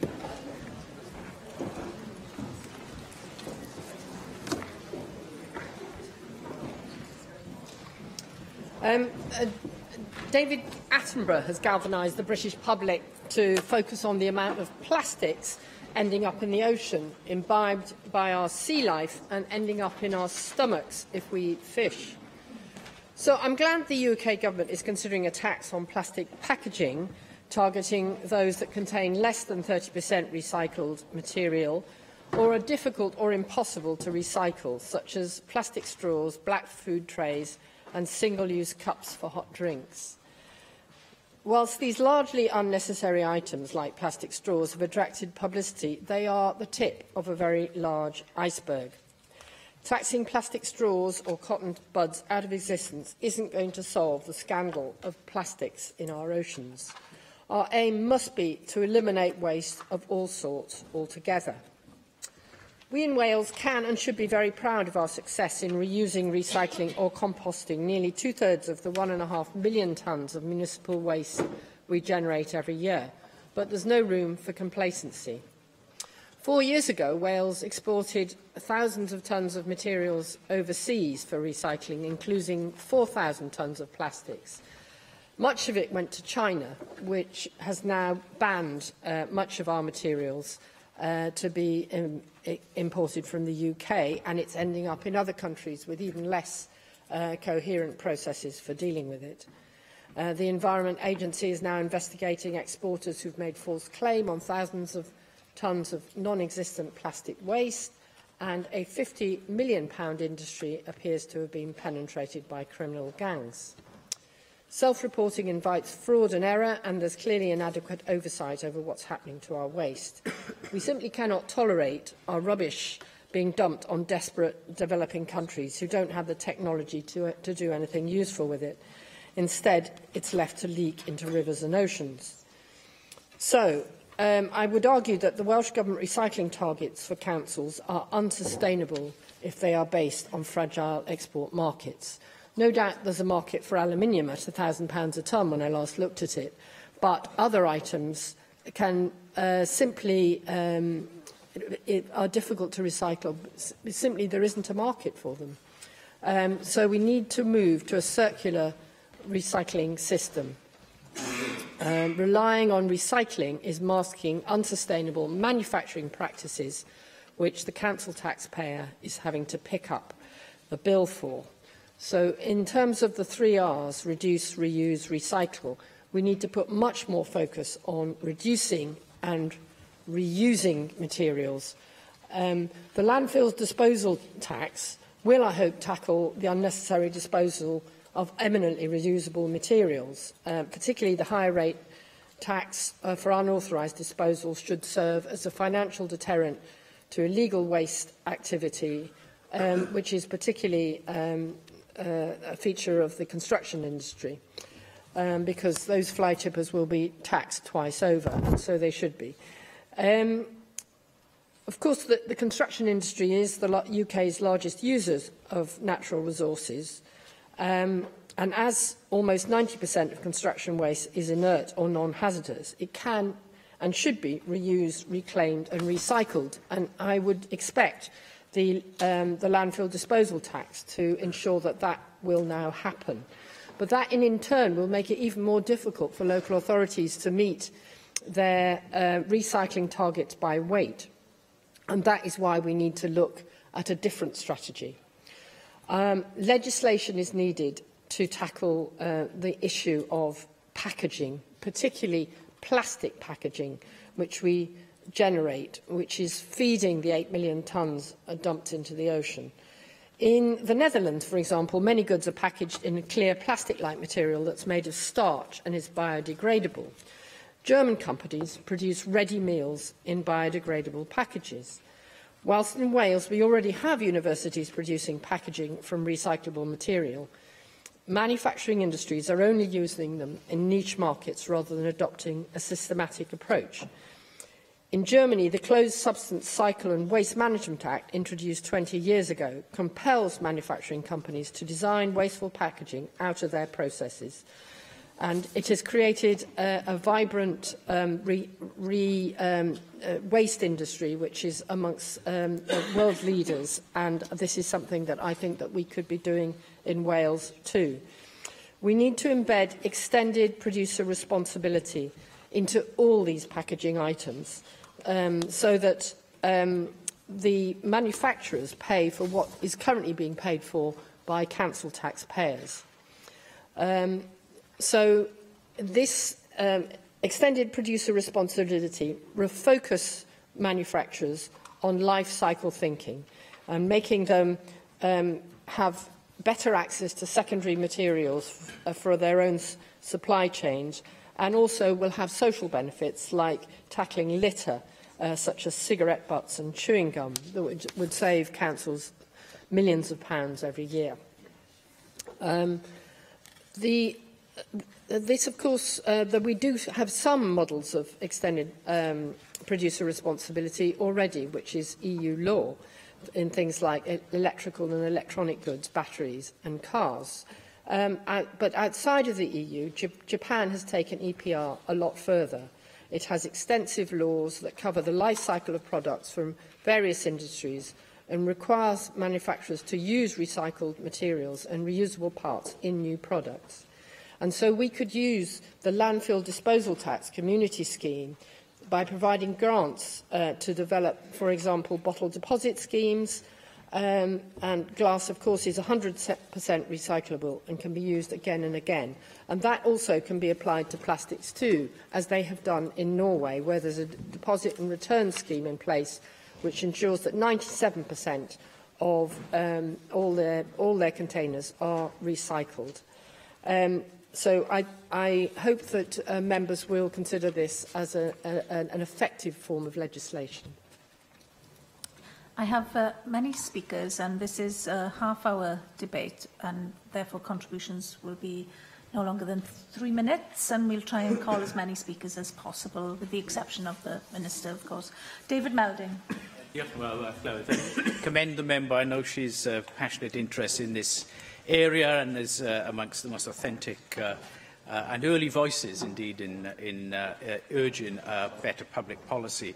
I completely agree with the basic concepts of the circular economy, and packaging in particular is a real challenge, and we need to rethink.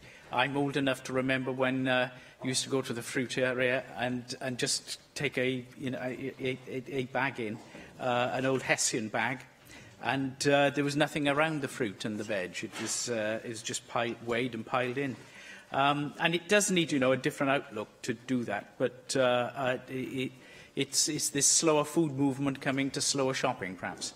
I also want to commend the Welsh Government in terms of its initiative in the summer on making us a refill nation, just looking at drinking water, where we access water, having more free points where water bottles, preferably non-plastic ones, can be refilled. And I want to commend Llantwit Major, which I believe is the first town to adopt this on the coastal path route. Other councils have looked at schemes. I know Penarth Town Council were doing this and encouraging various shops and cafes to be part of the scheme. So what I think there is really interesting is town and community councils can be in the lead, and that's, I think, very innovative. Can I also commend the British Heart Foundation? I recently visited their furniture store in Canton, where they take in donated furniture and clean it up, reupholster it, and make it ready for reuse. And I was amazed when I went in there by how professional that service was, how good the products are, how reasonably priced, so it can meet many social objectives in allowing people access to good quality furniture at, a tenth of the price often of what they would pay retail. And obviously for that charity they can get some of their core messages across as well. So I thought that was a very, very innovative model. And finally, to come in under 3 minutes. I believe the Commission took up Plastic-Free July. I know the Welsh Government has been looking at this as well, how we can eradicate single-use containers, and that's, I think, now at a pace. Use of straws and the like. So there are many, many little wins which I think we should be making individually and encouraging wherever we work, it's out there in the private sector or other public agencies, whatever, to adopt these sort of policies, and it will add to a big shift, I think, in our performance in this area. But well done, Jenny. Llyr Griffith.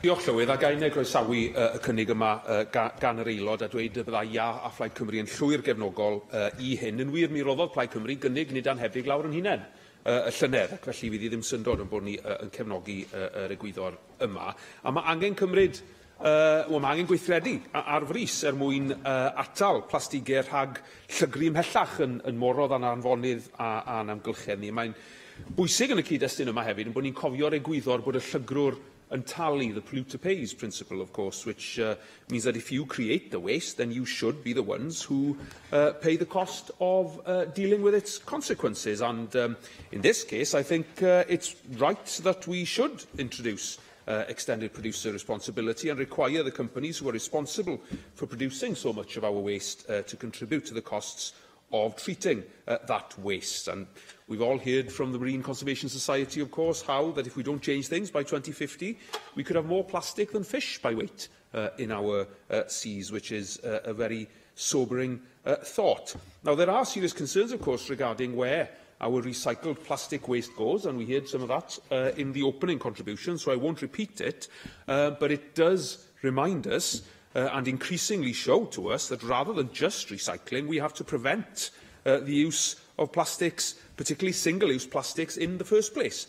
And action should be taken at all levels of government with the aim of achieving zero waste. Now, we believe this should include a levy on single-use plastics to work alongside a deposit return scheme for bottles and cans in order to prevent waste from occurring in the first place and to reward reusing and increasing recycling where that is necessary.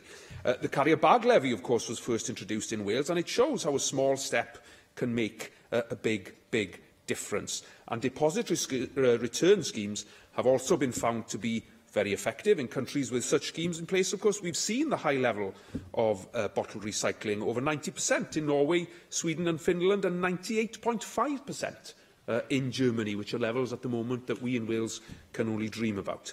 Now, as stated in Eunomia's report on options for extended producer responsibility in Wales, if the Westminster Government decides against implementing a DRS or a beverage container tax, the Welsh Government could still bring about a Wales-only deposit return scheme. Now, the Welsh Government has stated that it intends to work with the UK Government on a Wales and England basis on measures to tackle waste, but of course we're still waiting to see how far measures from the UK Government will go in this area.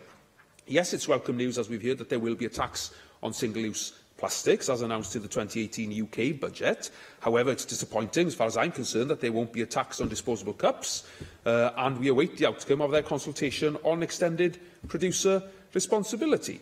Now, if the UK Government isn't ambitious enough in its plans to stop plastic pollution, then the Welsh Government should take the lead, as it did with the carrier bag charge.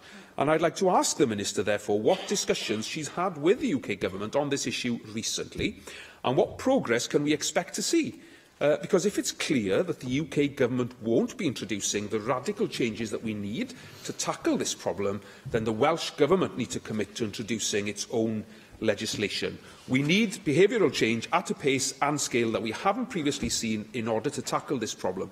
In Wales, we can and we should go further and faster than the UK Government on this, especially where we have a clear consensus across this Assembly chamber, and so I'm pleased to give my full support to this legislative proposal.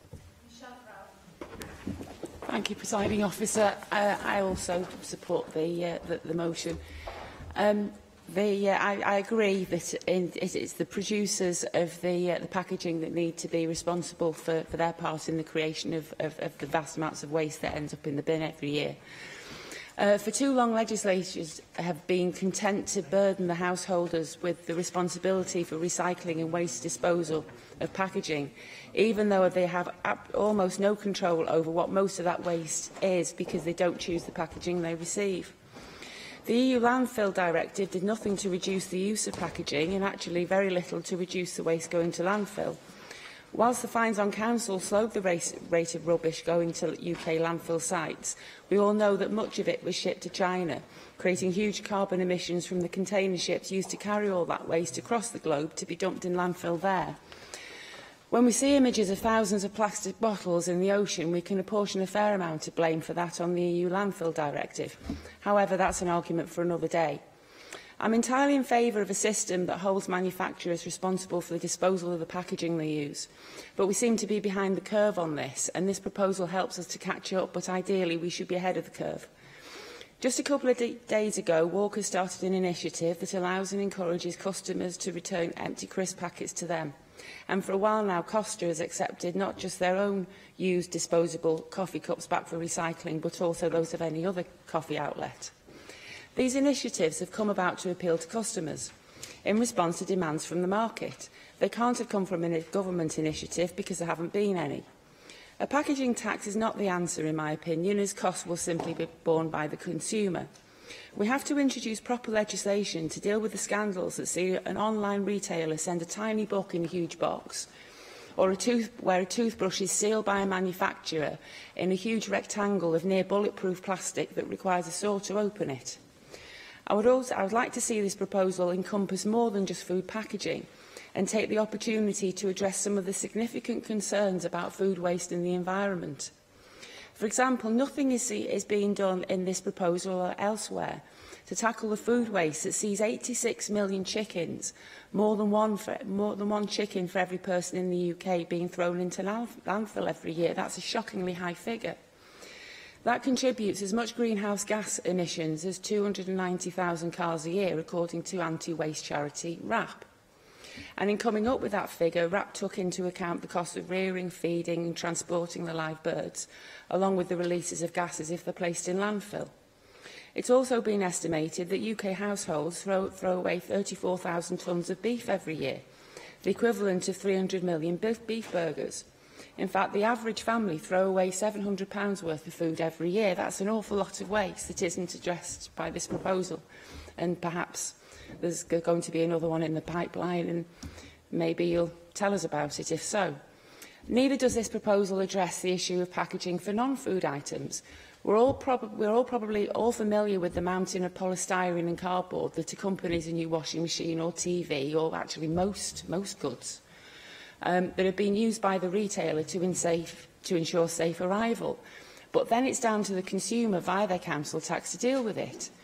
I hope this proposed bill will eventually include action to tackle the excess packaging of those non-food items and also the immoral level of wasted meat. And turning back to the packaging issue, you do need to bring your comments to a close now. Just one more line. Very quickly. Perhaps an obligation on retailers and manufacturers to take back the packaging they choose to use in their business may focus their minds on whether the packaging that is currently being used is really essential. And that's it. Thank you. Heaven David.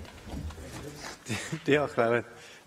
You can tell a good bill, by the way, by the fact the number of people who want to speak. A good bill proposal by the fact the number of people who want to speak. Jane Rathbone's recognised that local authorities are at the front line when it comes to delivering the success that has been the Welsh Government's recycling policies over the last 10 or so years. But I do need to draw the Chamber's attention to a plant in my constituency called Bryn Compost that has had difficulties, and it had a food waste recycling. I know it's not directly related to packaging, but food waste recycling that had in-vessel compost rows that were creating odours for the nearby community. They then moved to a anaerobic digester facility, which reduced the odours, but those things continued. It caused great outrage in the community to the extent that people stopped recycling their food waste in protest. And I have to say, it was a protest I supported because of the strong odours caused by the problems. But that was a short-term resolution to the problem. And the reason I'm bringing this to the Chamber's attention, we're still working on those problems in that area, but the reason I'm bringing it to the Chamber's attention is because we need to look at the technology that we use, but also the regulation.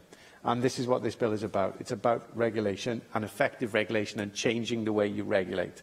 And I think, therefore, if you are putting the onus on the private sector who create the waste to deal with the waste, then you can only then support that.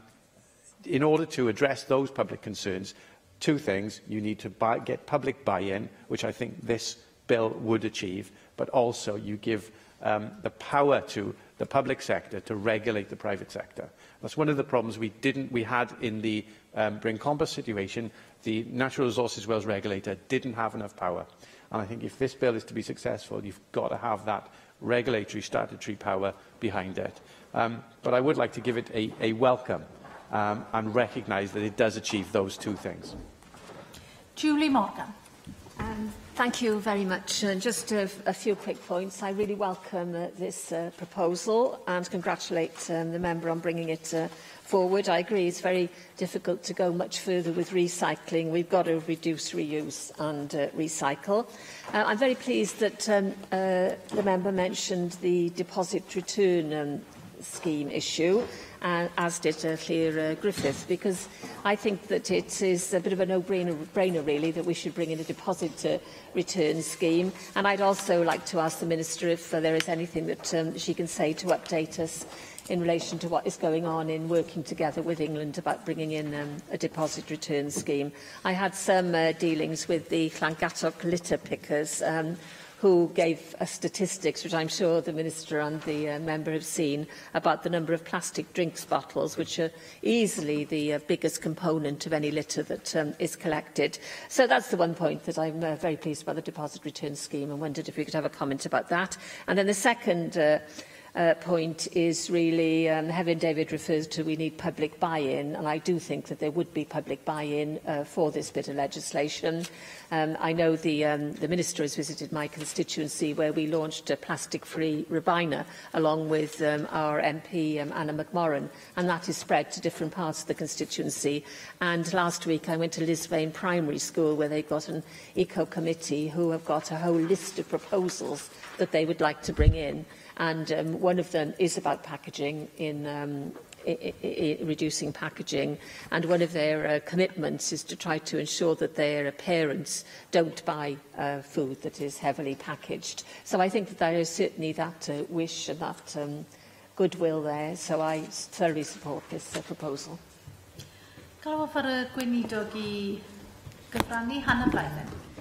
Diolch, Llywydd. And can I first thank Jenny Rathbone for bringing forward this proposal and everybody that's contributed in this debate. I think my colleague Hefin David was correct that it's, you can tell the strength of a proposal by the amount of people who want to contribute to this. And I suppose just a shame on this occasion that we do only have a short amount of time to discuss it, but I'm sure this is something that will be revisited in this chamber in the not too distant future. So you're right that packaging, particularly plastic packaging, is a really high-profile issue at the moment, and one that we know that we need to take action on before it's too late. And so I welcome the opportunity to have this debate today to take forward people's ideas and how we can tackle that in Wales. We've been working closely with the UK Government on reforming producer responsibility regime for packaging, so EPR. We know that currently producers contribute around 10% of the end-of-life packaging costs, which is unjust, it's unfair, and it fails to incentivise these producers to use more recycled content or easily reuse or reprocess packaging that can be reprocessed. As members have also pointed out, it also places the cost of the burden of managing our packaging waste onto our local authorities and citizens. So on this EPR, which we will be consulting on jointly for England and Wales, that will also include something that we should have modulated fees in it, which would actually help to contribute to local authorities as well, to redress that balance. I think we've been clear from the outset, I have, that this is one of the things we see. Julie Morgan mentioned plastic-free Ribena. We're seeing communities across the country taking action, and the onus is on government to take action too, but also on all of us as businesses, producers, retailers as well. So I want to see reform and change the current regime, ensuring that producers take more responsibility. Last month I met with my Scottish Government counterpart to collectively press for that reform, and and that the increased revenue generated will properly flow into Wales and other parts of the UK. And I'm obviously happy to update members in more detail. I'm just conscious of the short amount of time I've got to speak now today, but I'm happy to update members further on that as we progress. This will also enable us to drive further and faster from our recycling. Alongside this, Julie Morgan mentioned another deposit return schemes. We will also consult on a deposit return scheme as well for England and Wales, but as we've always said, we're open to doing this as well separately to consulting Wales. I'm keen specifically to make sure that the joint consultation takes into account the specific setup we have in Wales. We're the only nation that has statutory targets, so making sure that fits into the regime we already have and complements and builds on that success as well. We'll also be consulting part 4 of the Environment Act, as a member across the Chamber said that we take responsibility as households now with our recycling, and businesses need to do the same and separate their waste for collection, as we have been doing for years now. On the basis that there's imminent significant activity in this area, the Welsh Government will be abstaining on this motion today, but the proposals are sound in that, and I think it's an excellent proposal. And we've placed, as Environment Minister, I've placed a strong focus on waste management and building on our record that we already have on recycling.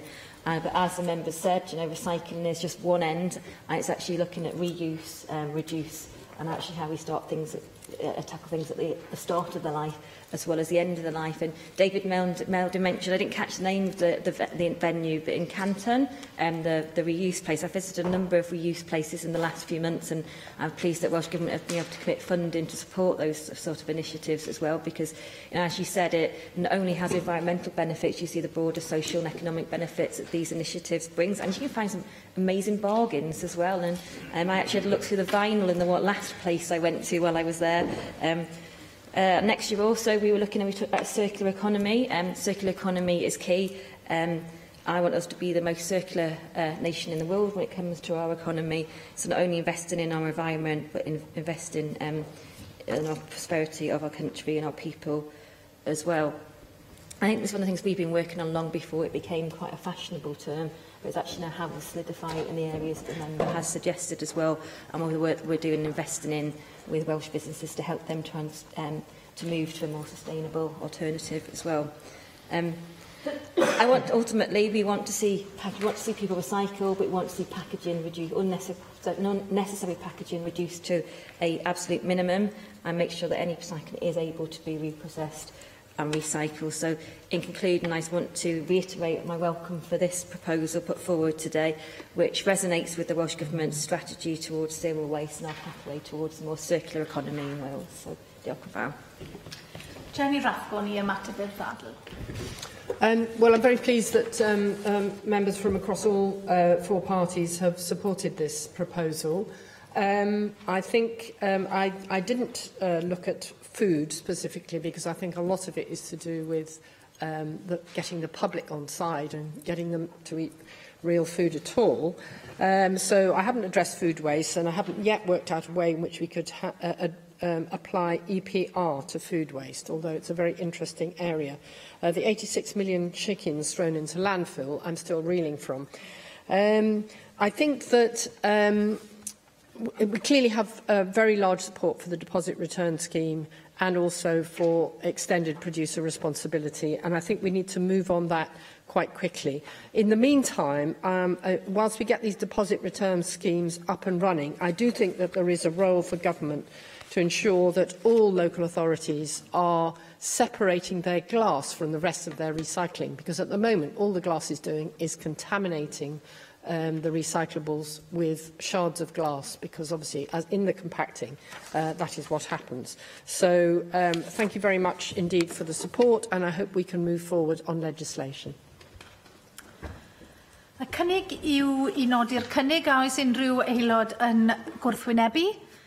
Felly derbynir y cynnig yn unol â'r rheol sefydlog 12.36 sy'n dod â ni at yr eitem nesaf, sef ddadl aelodau o dan reol sefydlog 11.21 ar y cyflog byw, a dwi'n galw'r Jane Hutt i wneud y cynnig. Jane Hutt.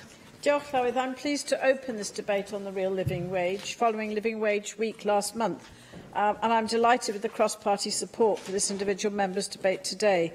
The real living wage is based on the cost of living and is voluntarily paid by over 4,700 UK employers who believe that a hard day's work deserves a fair day's pay. The real living wage differs to the UK Government's national living wage, which is based on a target to reach 60% of median earnings by 2020 and is not calculated according to what employees and their families need to live on. But a real living wage meets the costs of living, not just the government minimum. A year ago, I joined the Real Living Wage Leadership Group here in Wales, chaired by Professor Rachel Ashworth, Dean of Cardiff Business School. This group liaises with the Living Wage Foundation, which is at the heart of the Real Living Wage campaign in Wales. Our group in Wales includes representatives from the public, private and third sectors, including Guy Leach, Managing Director of the Welsh construction company Knox and Wales, and Mary Arthur, Chief Executive of Cynnal Cymru, responsible for the accreditation of real living wage employers in Wales. I've used the opportunity over the past year to raise questions with Cabinet members regarding progress in the delivery of the real living wage in Wales as a key factor in addressing in-work poverty and low wages in pursuit of a fairer society and more productive economy. In my questions to ministers, I've sought to identify the avenues by which the Welsh Government can encourage employers in Wales to adopt the real living wage. The latest figures show 174 employers in Wales across the public, private and third sectors pay their employees the real living wage, which stands at £9 an hour, compared with the UK Government's national living wage hourly rate of £7.83 an hour. The Welsh Government led the way in the public sector and has been an accredited living wage employer for the Welsh Government Civil Service since 2015. And Mark Drakeford secured the real living wage for the Welsh NHS workforce as a result of negotiations during his time as Health and Social Services Minister. The Welsh NHS has paid the real living wage since January 2015. Local authorities have signed up to the real living wage, with Cardiff Council moving towards becoming a real living wage city, including public, private and third sector employers as well as themselves as an authority. I was delighted to attend the launch of the Real Living Wage Week in November with the former First Minister Carwyn Jones announcing the updated rate at the Big Moose Coffee Company in Cardiff, a charity which provides employment and support to homeless people in the city and pays the real living wage. I'm also pleased with the progress in the Vale of Glamorgan, where I've been campaigning as Assembly member for many years to secure the real living wage for employees and people working directly for the Vale of Glamorgan Council. I'm pleased that Vale of Glamorgan Council is due now to pay the real living wage to those who are working directly for them, benefiting around 4,000 staff across council departments and schools from April the 1st next year, and I think that's a very welcome move. Indeed, Parry Town Council also pays the real living wage in my constituency, and many private sector and third sector employers. I'm also pleased that the management at Cardiff Airport has agreed to pay the real living wage to all employees from next April. This motion today is directed across the Welsh Government to engage all Cabinet members who have some influence over local government and public services, economy and infrastructure, finance, via the Economic Contract and Ethical Code, education for HEFE in schools, health and social services and, of course, equalities. Addressing low pay will directly and positively impact on the gender pay gap and the often inequitable pay of disabled people and BAME people in Wales. The Women's Equality Network said, "We want businesses to commit to paying staff a living wage as calculated by the Living Wage Foundation and to facilitate flexible working practices." And the Equality and Human Rights Commission recently reported on disabled people's financial circumstances, highlighting how the disability pay gap still persists, with disabled people earning less per hour on average than non-disabled people. I've referred in the motion to the work undertaken by Cardiff Business School on the living wage employers' experience across the UK. And the central finding of the report is that the real living wage has been a positive experience for the majority of employers, supporting their claim that there is a business case for becoming a real living wage employer. Indeed, 93% of employers feel that they've benefited from accreditation, reputational gains, enhancing their employer brands, improving relations with customers and clients, and upgrading HR management. And importantly, in terms of the strength of our Code of Practice on Ethical Employment, access to contracts or funding is cited as a positive outcome. So I'd like to see the Welsh Government move to change their commitments expected of employers securing grants and contracts from, quote, considering paying at least the real living wage, to a real commitment with a timescale for achieving this outcome. And this will require support and resources in order for this to be achieved both within the Welsh Government and external agencies.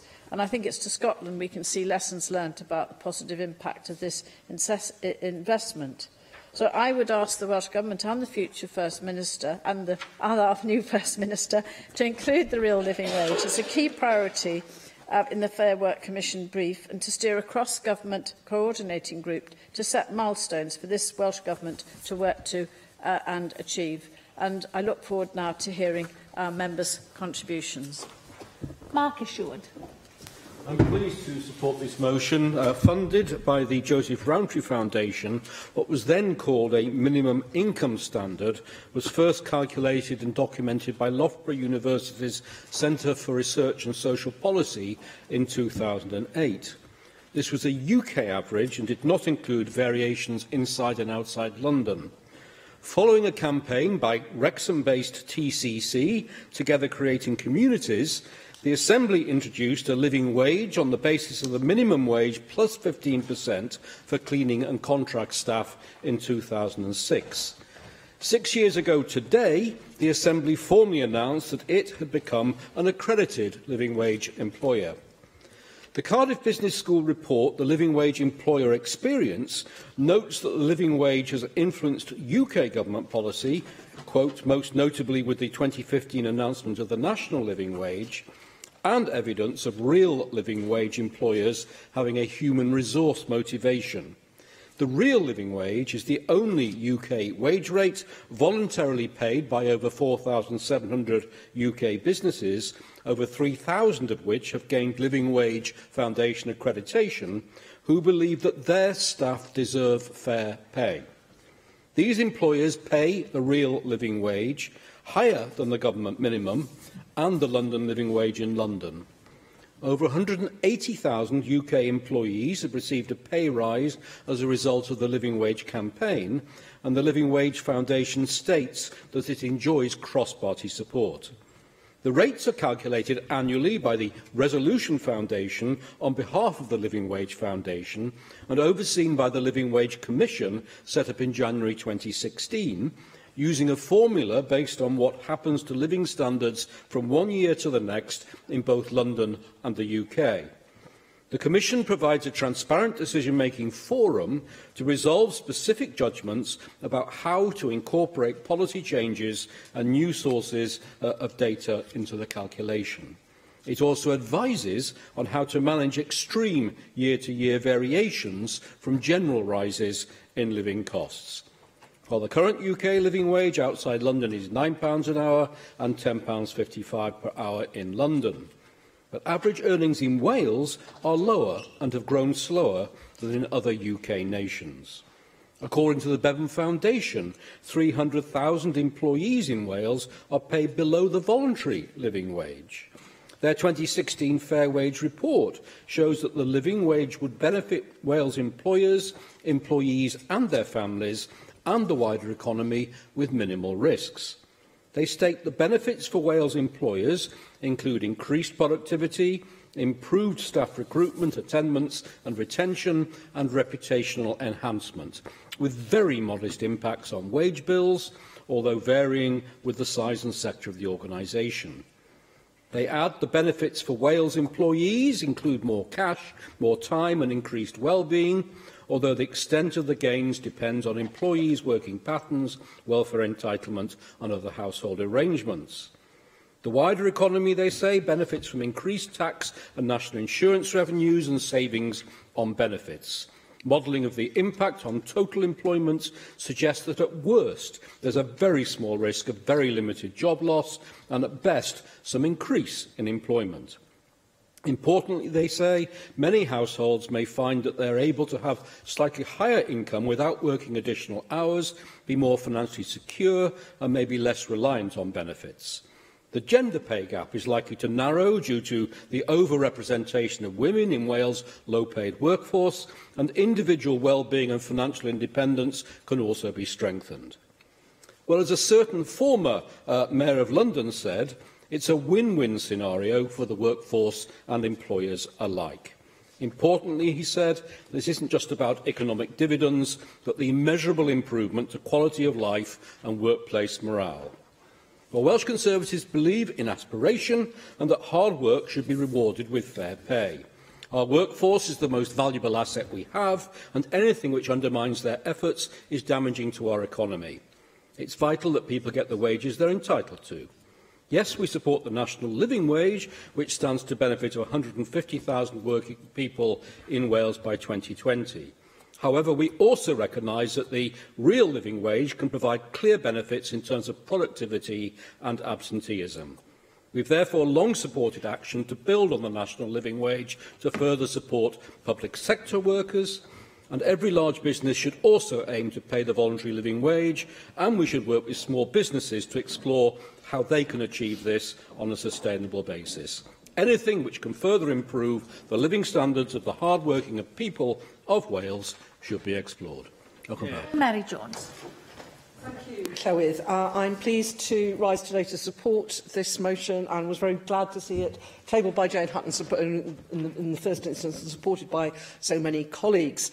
Like I'm sure many in this chamber, I feel very angry that so many of our fellow citizens work so very, very hard and are still poor. I object to people's taxes being used to subsidise bad employers who ought to be able to pay the wages without people working full-time having to depend on benefits.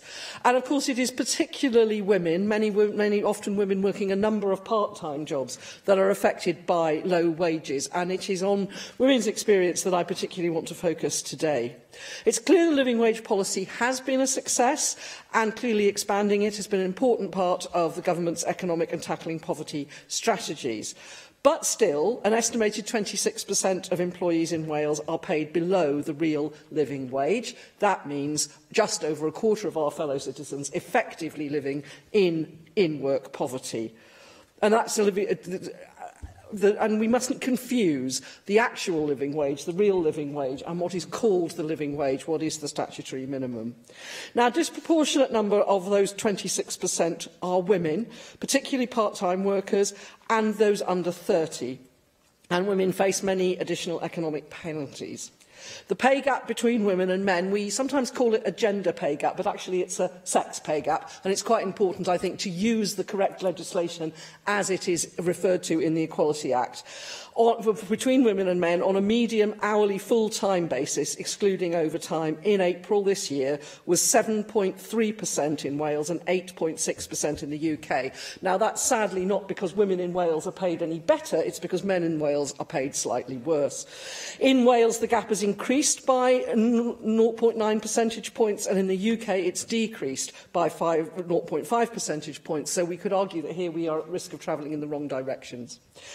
As members of the Chamber will know, regulations under the Equality Act place a requirement on all private and voluntary sector employers with 250 employees or more to publish information on their sex pay gap.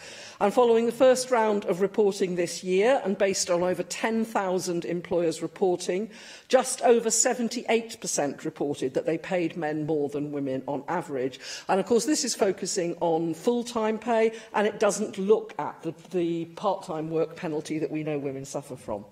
We also know that a frighteningly high percentage of new mothers report having negative or possibly even discriminatory experiences, either during pregnancy and on maternity leave, or on their return to work from maternity leave.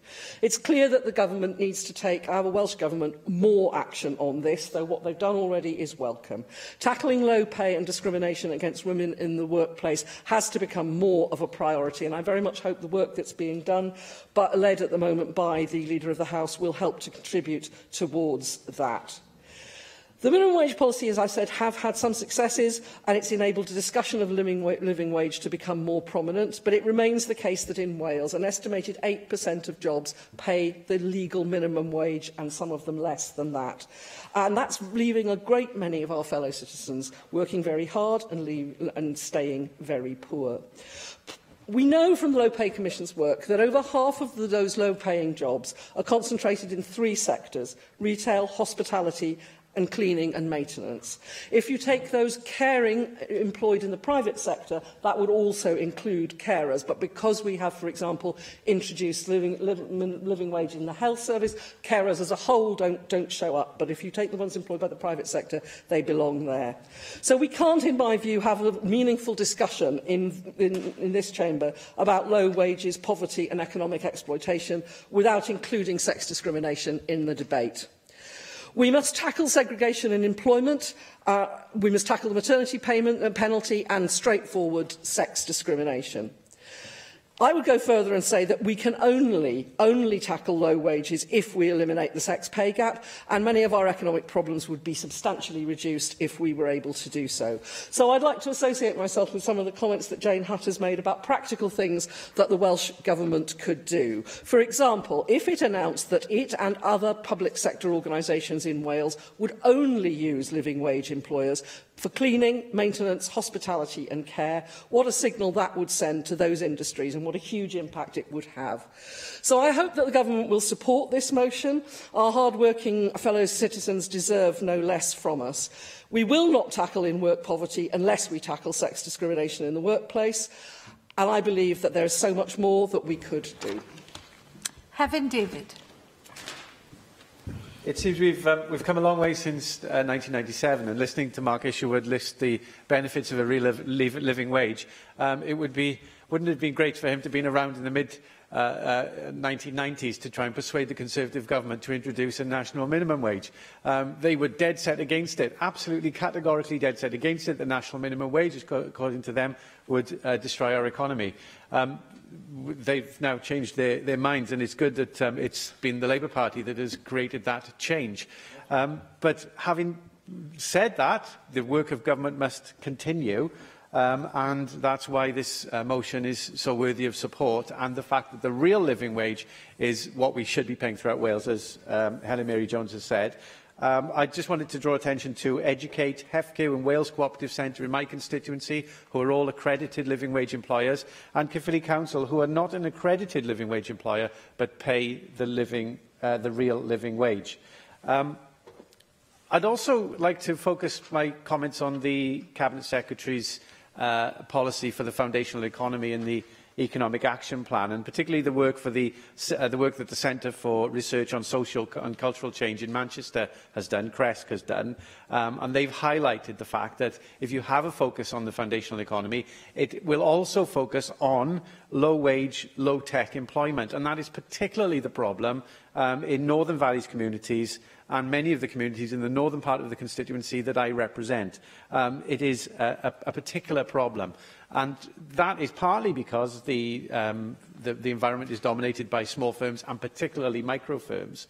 That's not to say that all micro firms are low-wage employers, but they do have a tendency, there's a bigger proportion that has a tendency to that direction.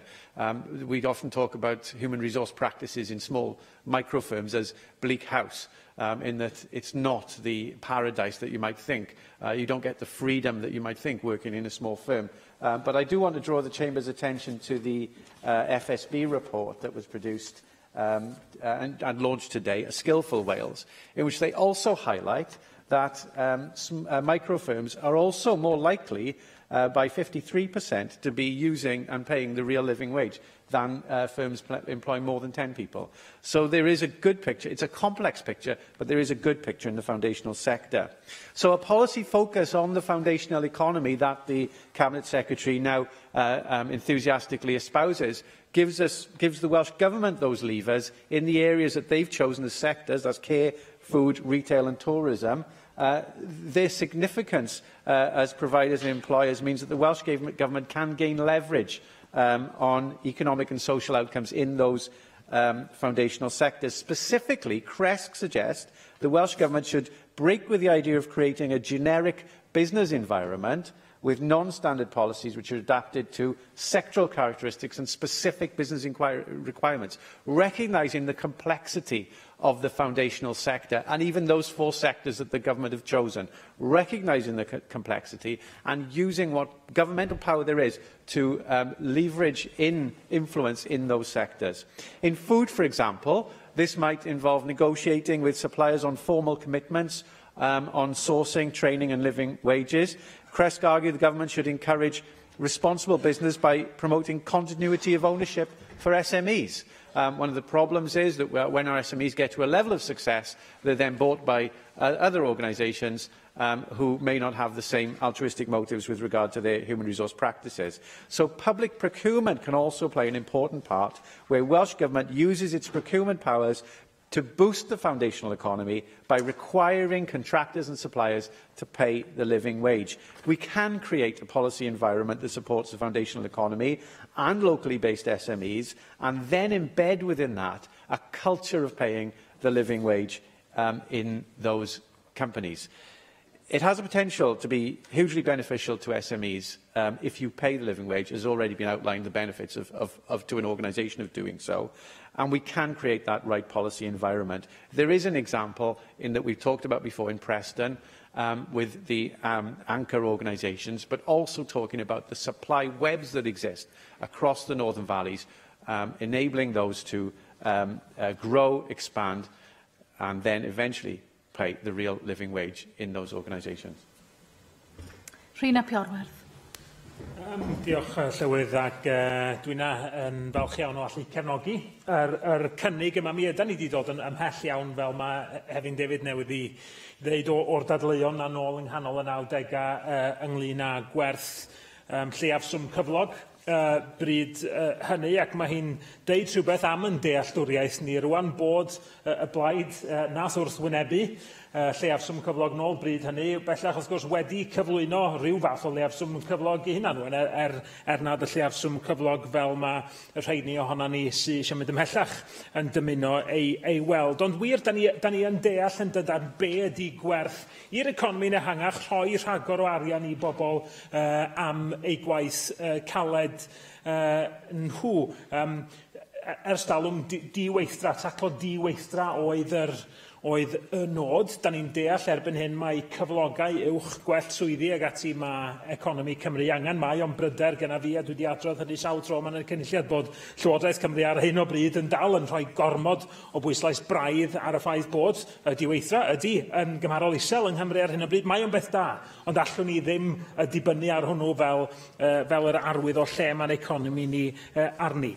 Ond gan yn bod ni'n deall ag yn cefnogi rwan yr egwyddor yma o leiafswm neu o gyflog byw go iawn, mae'n rhaid edrych ar be mae Llywodraeth a'r sector gyhoeddus ehangach yng Nghymru yn gallu wneud. Mae angen rhoi trefn RID ei hun yn sicr a sicrhau. Dwi'n gwybod mae yna waith da iawn wedi cael ei wneud dros y blynyddoedd diwethaf gwthio cyflog byw allan ar draws y sector gyhoeddus, ond da ni'n dal yn aros am rai staff yn maes awyr Caerdydd enghraifft i gael lefel y cyflog hwnnw. Da ni'n dal yn edrych ar draws y sector gyhoeddus a gweld bod na dylla sy'n angen ei llenwi o hyd. A mae'n rhaid rhoi trefn ar ein tŷ cyhoeddus ein hunain. Mae angen oes defnyddio prosesau caffel fel mae Hefin David a Helen wedi cyfeirio atyn nhw i sicrhau bod yr rheini sy'n darparu gwasanaethau yn y sector gyhoeddus yn cael eu cydnabod a'i dewis am eu bod nhw yn gwmnïau sydd yn talu cyflog byw. Rwan, yn ôl astudiaeth blynyddol KPMG ar gyfer 2018, mae Cymru yn un o'r 3 rhan o'r Deyrnas Unedig sydd ar cyfran ucha o swyddi yn ennill llai na'r cyflog byw. Felly, da ni'n gwybod bod hon yn broblem arbennig o acute i ni yn fan hyn. A da ni wedi clywed cyfeiriad yn barod at rai o'r sectora lle mae'r broblem ar ei fwyaf lletygarwch, arlwyaeth, manwerthu, celf a hamdden, amaeth hefyd, iechyd a gofal, gormod o swyddi o lawer yn talu yn is na'r cyflog byw. Ac mae'n rhaid i'r Llywodraeth wthio'r neges yma bod na help ar gael. Mae rhaid sicrhau bod yr help ar gael i gwmnïau a chyrff allu derbyn achrediad cyflog byw a'i perswadio nhw o'r manteision amlwg sydd yna. Manteision fel oedd yn cael ei dangos mewn dadansoddiad gan Ysgol Fusnes Caerdydd, sy'n sicr yn dangos nad oes na dystiolaeth o gyflogwyr cyflog byw yn trio ennill peth o'r arian hwnnw maen nhw'n rhoi mewn cyflogau uwch yn ôl mewn ffyrdd eraill. Mae 93% o'r rheini gyfer rhan yn yr arolwg yn teimlo bod nhw wedi cael bydd go iawn o gael achrediad cyflog byw. Bydd i'w henw da nhw fel cwmnïau yn aml iawn, gwneud i'n haws iddyn nhw recrwtio, gwneud i'n haws iddyn nhw gadw staff yn hirach. Mi ddudodd rhai bod achrediad cyflog byw wedi arwain at un hwn cynnig rhagor y hyfforddiant i'w staff, felly yn rhoi codiad cyflog iddyn nhw ac uwch sgilio i staff. Hynny ydy, mae'r knock-ons yn amlwg. Mae tystiolaeth wedyn o gwmnïau'n symud gweithwyr o weithio ar rhan amser i lawn amser. O gytundeb dros dro i gytundeb parhaol, cyflwyno ffurfiau newydd o weithio am eu bod nhw'n meddwl yn wahanol am y ffordd maen nhw yn talu y cyflogau ac yn gwerthfawrogi eu staff nhw. Ond mae yna fydd economaidd ehangach wrth gwrs o sicrhau bod gan yn gweithwyr ni ragor o arian i wario o fewn i economia lleol nhw. Dwi'n meddwl bod yr adroddiad diweddar gan y Smith Institute yn amcangyfri pe bai chi'n talu cyflog byw i'r rheini sydd ddim ar gyflog byw yn ardal Caerdydd yn unig ar hyn o bryd, y byddai gennych chi rhyw 4 miliwn ar hugain o bunna'n ychwanegol yn cael ei dalu fel cyflogau i gael ei wario o fewn yr economi leol. Mae'n rhaid bod hynny yn beth y dylen ni fod yn gwthio amdano fo ledled Cymru, a dwi'n cefnogi, a mae'n rhaid i'n cefnogi hyn oherwydd mae o'n llesol i unigolion. Mae beth sy'n llesol i unigolion yn llesol i deuluoedd. Mae beth sy'n llesol i deuluoedd yn llesol i gymunedau a lles cymuned yn adeiladu lles cenedlaethol. Felly, oes mae yna lawer o dir wedi ennill y maes cyflog byw, ond mae yna bell ffordd i fynd a mi fyddwn ni'n dymuno gweld Llywodraeth Cymru yn gwneud mwy i sicrhau bod Cymru'n dod yn wlad cyflog byw go iawn. Julie Morgan. Thank you, Presiding Officer. And a few speakers have already said that we've made a lot of progress, but we've got a long way to go. But I think the very significant progress, and I'd like to mention it because I was there, was the passing of the minimum wage legislation, which was introduced by the Labour government that went in 1997.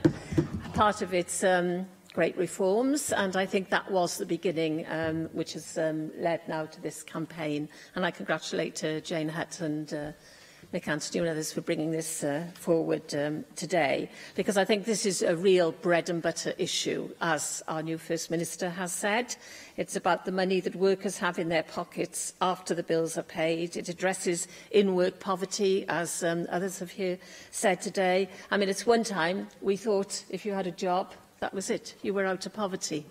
And now we know that in-work poverty is one of the hardest issues to address. And so having, this bringing in the real living wage is absolutely vitally important to all our citizens. There are now 175 employers in Wales accredited by the Living Wage Foundation who signed up to pay the real living wage. And of course, it does particularly affect young people if they're under 25, because the gap between the lower rate national minimum wage and the real living wage is greatest for those in the 18 to 25 age group, and that does amount to quite a significant nearly £3,200 a year, which is an awful lot of money. I'm very pleased, as Jane had mentioned, that Cardiff Council was an early supporter of the real living wage, signing up in 2012. And we know that there are a lot of third sector organisations who pay the real living wage, such as Women's Aid, Chwarae Teg and Mind. And I'm also pleased that there are 96 private sector employers in Wales paying the real living wage. And in Cardiff, Jane had mentioned the Big Moose Coffee Company, where the Living Wage Week was launched. PR firm Freshwater, the law firm Darwin Gray, the Cardiff Window Cleaning Company and IKEA, who all pay their staff a fair day's pay for a hard day's work. So I think we want to congratulate those private sector employers and encourage them, because obviously part of this campaign is to encourage private sector employers to do this. I think a lot of speakers today have highlighted very clearly why employers should bring in the real living wage rather than the UK government's national living wage.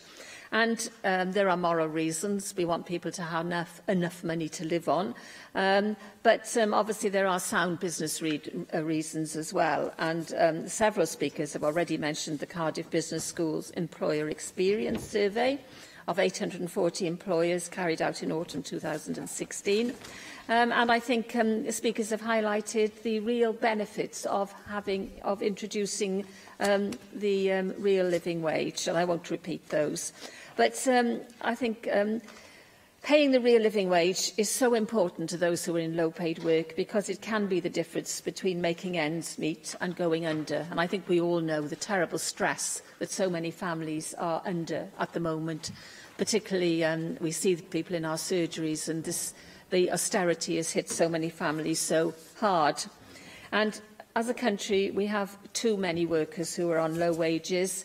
And I know that in Wales we have a particular issue, because a report by the Resolution Foundation showed that people in Wales have the second lowest increase in wages in the UK after the North East of England, compared with a leap in London of wages of 18%. Wages here have gone up just 4.5%. So I'd like to welcome the First Minister, Mark Drakeford's manifesto commitment to promoting equality through the Fair Work agenda and the real living wage, as well, of course, as closing the gender pay gap. Like him, I believe that the most effective way out of poverty and the best route to fulfilled lives, which of course also means your health and your well-being, it means everything that you do, comes through the creation of worthwhile, properly rewarded employment.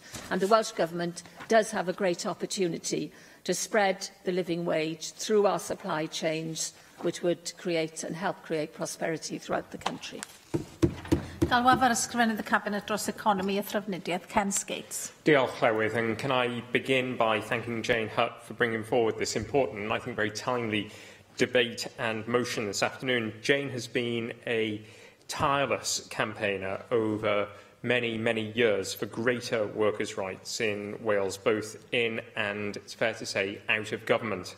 And today, again, makes a powerful, compelling case for a living wage Wales, along with many other members across this chamber. Can I thank all members today who have contributed to the debate, the discussion, and I think it's fair to say that there is ample evidence now in existence to show that more equal societies, and most certainly more happy societies, more contented societies, and that employers who pay well tend to achieve higher productivity rates.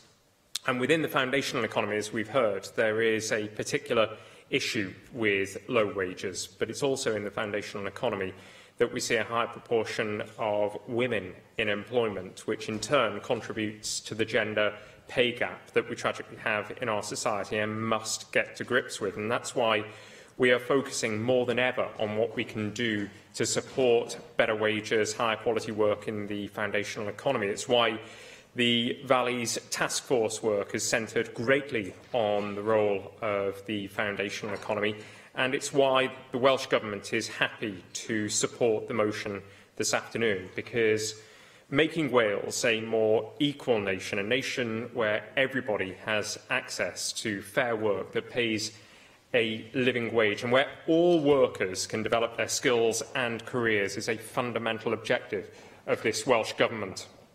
It's also why we developed the Economic Action Plan and put right at its heart the new economic contract. And I firmly believe that now is the very best opportunity for us to implement such a radical policy with unemployment and economic inactivity at historic low levels. Were unemployment to be significantly higher, it would be far more difficult to implement an economic contract that asks so much more of employers.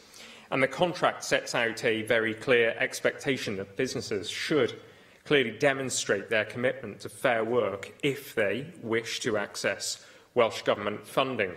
where organisations are receiving and spending public money, I think it's only right that we expect them to sign up to our code of practice on ethical employment. I will in a moment, yes, thank you.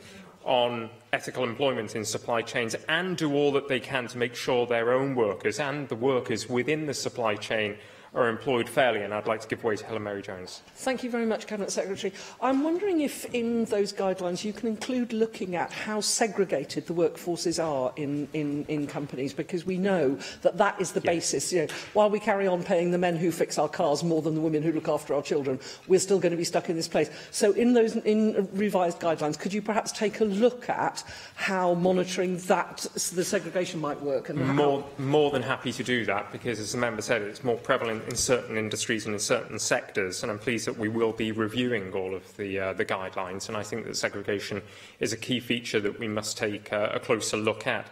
I'm also pleased to say that the work of the Fair Work Commission, looking at the definition of fair work, is reaching a conclusion. It will conclude in the spring of next year, and we'll be looking at how we can take this agenda further.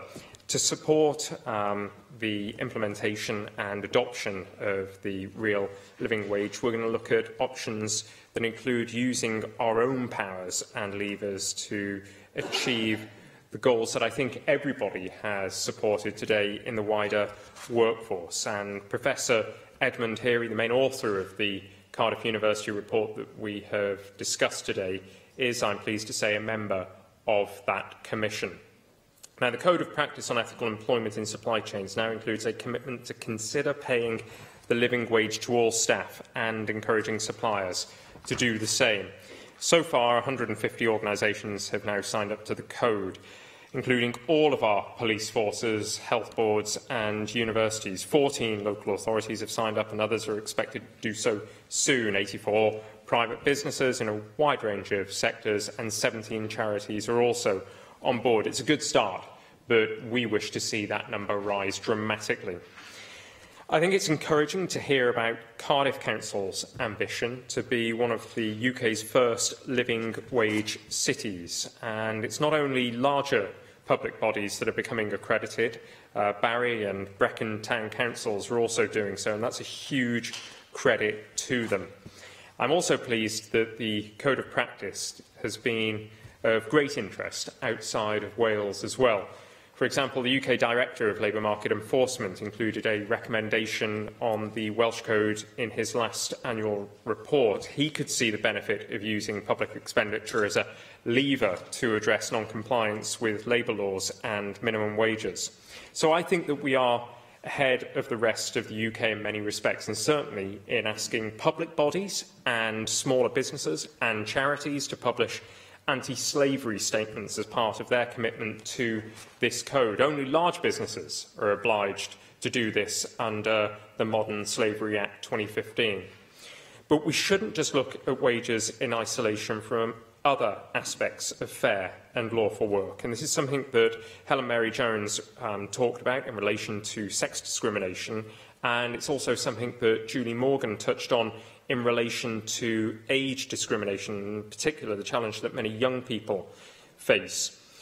We've covered a spectrum of practices in the code, from criminal through unlawful, unethical, and onto the positive practice of paying the living wage. There are no clear cut-offs between these categories, and the important thing is that we carry out more due diligence. If you don't know how, for example, how workers are employed in your supply chain, how do you know that no one is being exploited? An organisation is not doing the right thing if it pays a living wage but funds this by cutting other benefits or by moving people to less secure contracts. So, as I said earlier, there is undoubtedly more that we can do and more that we should do through the Economic Action Plan and the Code of Practice. They represent, I think, a big departure from our previous approach to dealing with business. We're already committed to reviewing the effectiveness of the Code early next year, and we've accepted the UK Director of Labour Market Enforcement's recommendation that we review it. All of the Code's commitments, including the one on the living wage, will be reviewed. We'll look at the impact it's already having and what is needed to promote it and to encourage organisations to follow through on their commitments. And we'll also look at whether it needs to be strengthened in places, and we will do this in partnership with public sector employers, with businesses and with trades unions. And I'll be looking hard, if returned to this role, to where the economic contract can go next and which partner organisations we can ask to start using it, because it was always my intention when I penned the economic contract to roll it out eventually across all public, private and third sector organisations in receipt of public support, and to incorporate, subject to the recommendations, of course, of the Fair Work Commission, the living wage into the economic contract. A living wage Wales is not an aspiration, it's a destination that we will get to, and I have no doubt that the commitment shown in this chamber today will help us along the way. Diolch yn fawr iawn. Mick Antonif I ymateb i'r ddau. Thank you, Llywydd. I'm grateful for the opportunity to sum up in this important debate. I welcome the contribution that everyone has made, because I know every contribution has been well intended and has been supportive of a concept, because it is a concept that flows so easily off the tongue when we talk about living wages. The reality is somewhat different, because where I do disagree is I don't think we really have come a very long way. In fact, I think we've been going backwards. Living wage is one aspect. I much prefer the concept of Wales, not a living wage nation, but a fair work nation, because wages are one aspect of those components that provide the ability to have a decent standard of living. The fundamental principle that if someone works a full week's work, they should be able to have a decent quality of living, a decent standard, to be able to go on holiday, to be able to enjoy some of the social and cultural things of lives in their lives. And that clearly isn't the case at the moment. I know when Mark Ishwood spoke, he was speaking very well intended. I know he believes it from his heart. But let's face it, the reality is that the Conservative Party have never believed in the concept of a real living wage. The cruellest contrick of all was to call the minimum wage a living wage, when in fact it wasn't a living wage. So we then have to start engaging in that debate of demystifying it and saying, well, what we're talking about now is a real living wage. That is a wage that enables you to live properly. And the only, when you look at the history, when you look at all the examples of what happened recently, the spates of legislation that have discriminated and put restrictions on trade unions, where we know that the biggest cause of the restriction of the distribution of wealth amongst working people has been the diminution of collective bargaining. You can see that data all over Europe. The less collective bargaining there is, the greater the poverty, the greater the inequality that actually exists. Let's look at also what the Tory agenda has been on every aspect of legislation where we've talked about quality of wages and quality of work. Oppose the Agriculture Wales Act to protect farm workers. Oppose the Trade Union Wales Act. They oppose the implementation at UK level of Section 1 of the Equality Act of 2010. They opposed the European Union Social Chapter. They opposed the inclusion of the European Charter of Fundamental Rights. They have opposed at UK level a crackdown on the enforcement of the minimum wage. We have in Wales 19,000 people estimated who are not even being paid the minimum wage. Where are the 19,000 prosecutions to actually enforce that? And they've also brought in and then opposed themselves, their own policy, on bringing workers onto boards of directors of large companies so workers can have a say. What I much prefer is the move forward to the ILO definition of what is decent work. And this is their definition. Decent work sums up the aspirations of people in their working lives. It involves opportunities for work that is productive and delivers a fair income, security in the workplace and social protection for families, better prospects for personal development and social integration, freedom for people to express their concerns, organise and participate in the decisions that affect their lives, and equality of opportunity and treatment for all women and men. I believe we have to actually go much further than the sort of voluntary approach that's being adopted. Of course, I welcome the work of the Fair Commission. I welcome the work of the Living Foundation and the positive results that have been achieved from that. But I'm very, very pleased that we now have a First Minister who is committed to actually legislating in this area, because I believe that is the only way forward. Legislating for a Social Partnership Act, an act which will actually provide a mechanism to ensure that our £6 billion of procurement only goes to those companies that are prepared to commit themselves to ethical standards, and that those companies that get that procurement then take the legal responsibility for the supply chain all the way down, so you don't have the subcontract system where everyone takes a cut-off of the profit, and at the end of the day it's the workers who get less and less. And I'm glad also that we have a First Minister who's now committed to implementation of Section 1 of the Equality Act. This is something that the Tories have refused to do at UK level. It has been implemented in Scotland, and there is no reason at all why we should not now commit to the implementation of that using procurement for socio-economic objectives. And I'm very pleased that we now have a First Minister who's also committed to that. So whereas I welcome this resolution, I welcome it as far as it goes. What I say is it does not go far enough. We now have to move into the new world of, that is, creating a specific right to a decent and fair work if you work within Wales. I want to see Wales to become a fair work nation, not just a living wage nation or even a real living wage nation. There are so many factors to that.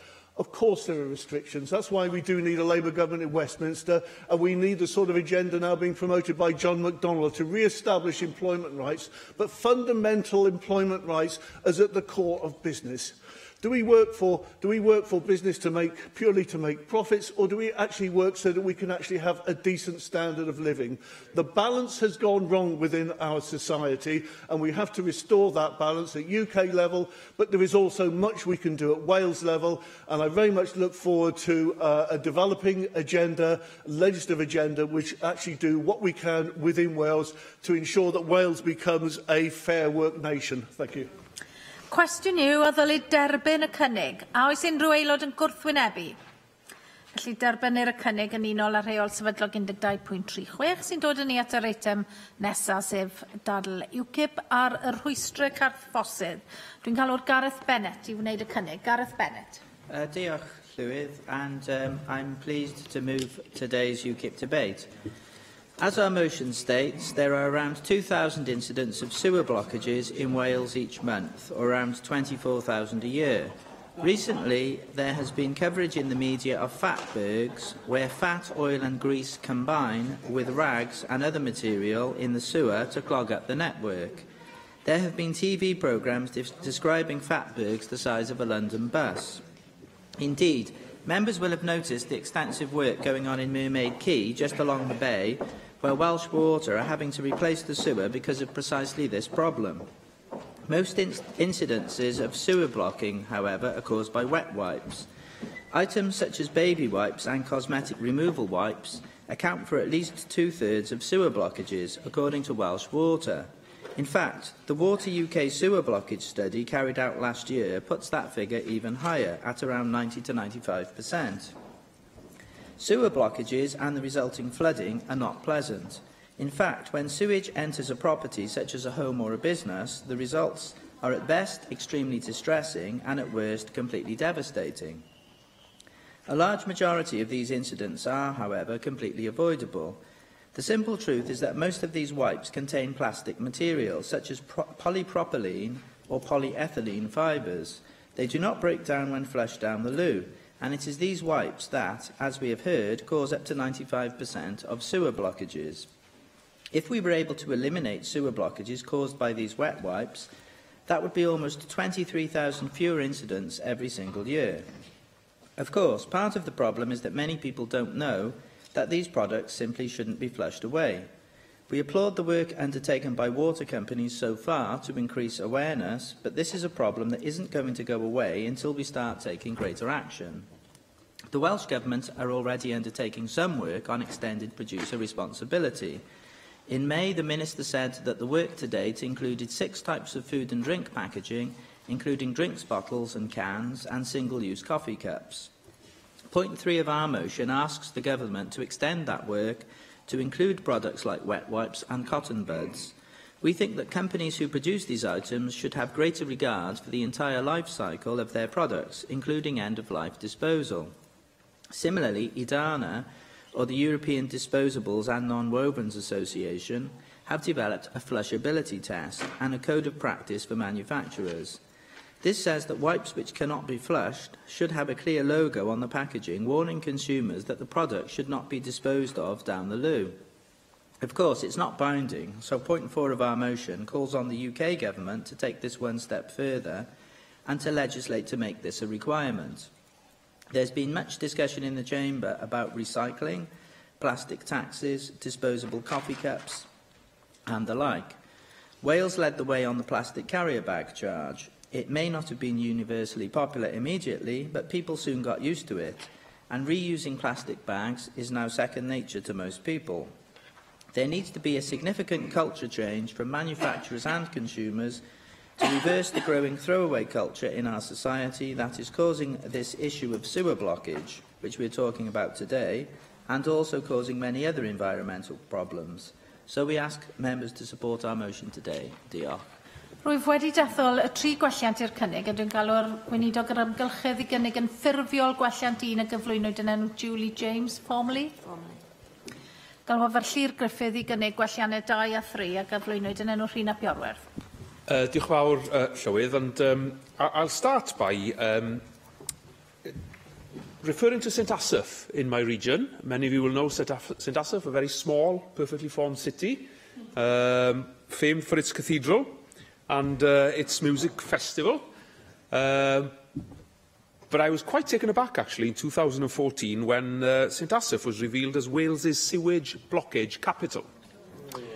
You don't see that on the road sign when you drive in, clearly. But the fact was that Welsh Water had actually been called out to deal with 134 blockages in the 2 years up to 2014 in St Asaph. 71 blockages reported in 2013-14, and that was up from 63 reports in 2012-13. Now, those incidents had led to 7 incidents of flooding near homes or businesses, and we've already heard how nasty that can be.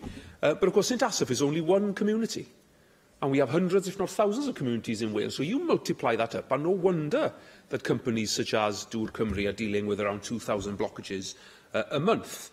Now, Dŵr Cymru, in response to the situation in St Asaph, launched a major campaign to reduce the blockages, and the Let's Stop the Block campaign is one that many of us are now familiar with, I'm sure, which aims to transform customers' behaviours when it comes to putting things down the toilet and disposing of fat, oils and greases as well, of course, which is a major contributor. So that campaign included interactive lessons with Welsh Water's education team. There were fun community events, competitions, advertising, posters were going up explaining to residents what they shouldn't put down the toilet.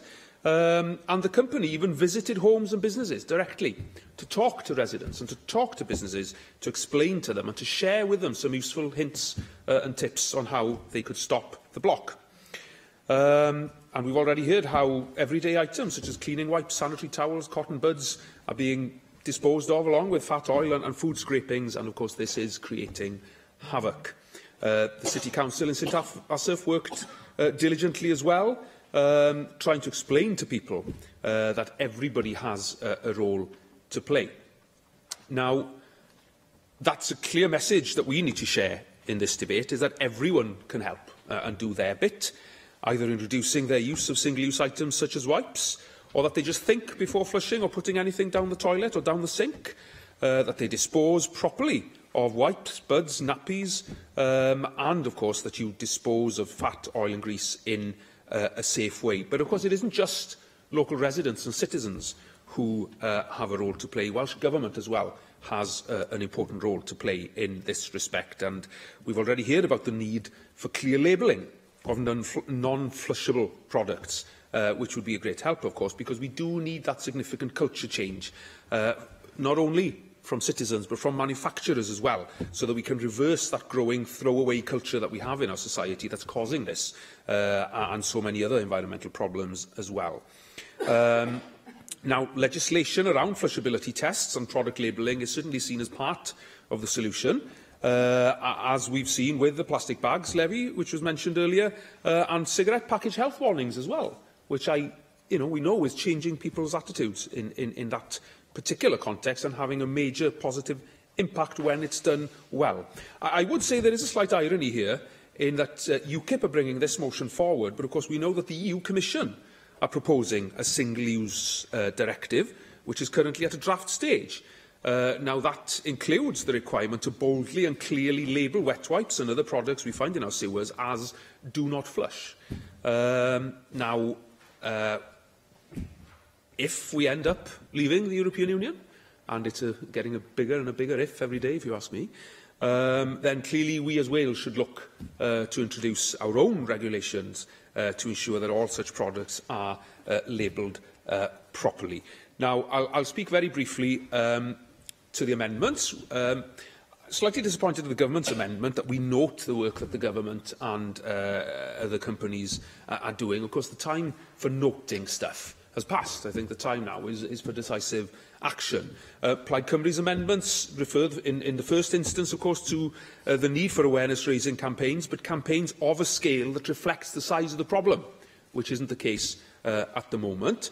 And our second amendment urges us to proactively consider a levy to reduce the use of disposable materials. We've seen it work in other contexts. It would reduce waste, reduce blockages and generate revenue as well to either tackle the problem directly or to pay for awareness-raising campaigns. I hope it doesn't transpire that the biggest blockage to sorting out our sewage is the Welsh Government's reluctance to act.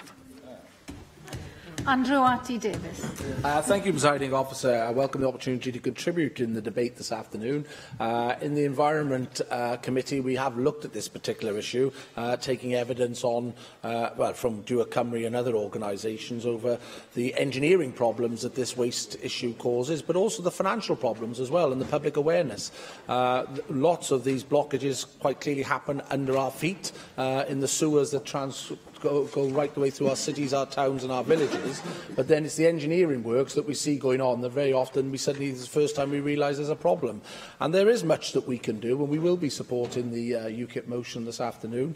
We'll be supporting the Government's amendment and the Plaid Cymru's amendment 2, but we will be abstaining on amendment 3, because sometimes we do just reach for taxation levers. I appreciate there's many good examples that do show that taxation and penalising people can actually have that change that we require, but we do think there's quite a bit more work still to do on that. And again, I do appreciate the amendment does say explore, but in the field in particular of people with disabilities, for example, and other special cases, I do think there's need to understand more their demands and their needs when we're talking about wet wipes. Because if you go back 10, 15 years ago, most people most probably didn't think of this as a problem at all as such. It was part of everyday life. But much like the recycling agenda that we've seen across the country, I visited a recycling depot on Monday, and it was just fascinating to see how that recycling process is undertaken and how there is virtually nothing that can't be recycled now. There is an end use for it, whether it be black bin bags going into energy use or whether it be the blue bin bags. In this case, it was in Carmarthenshire, this particular site was,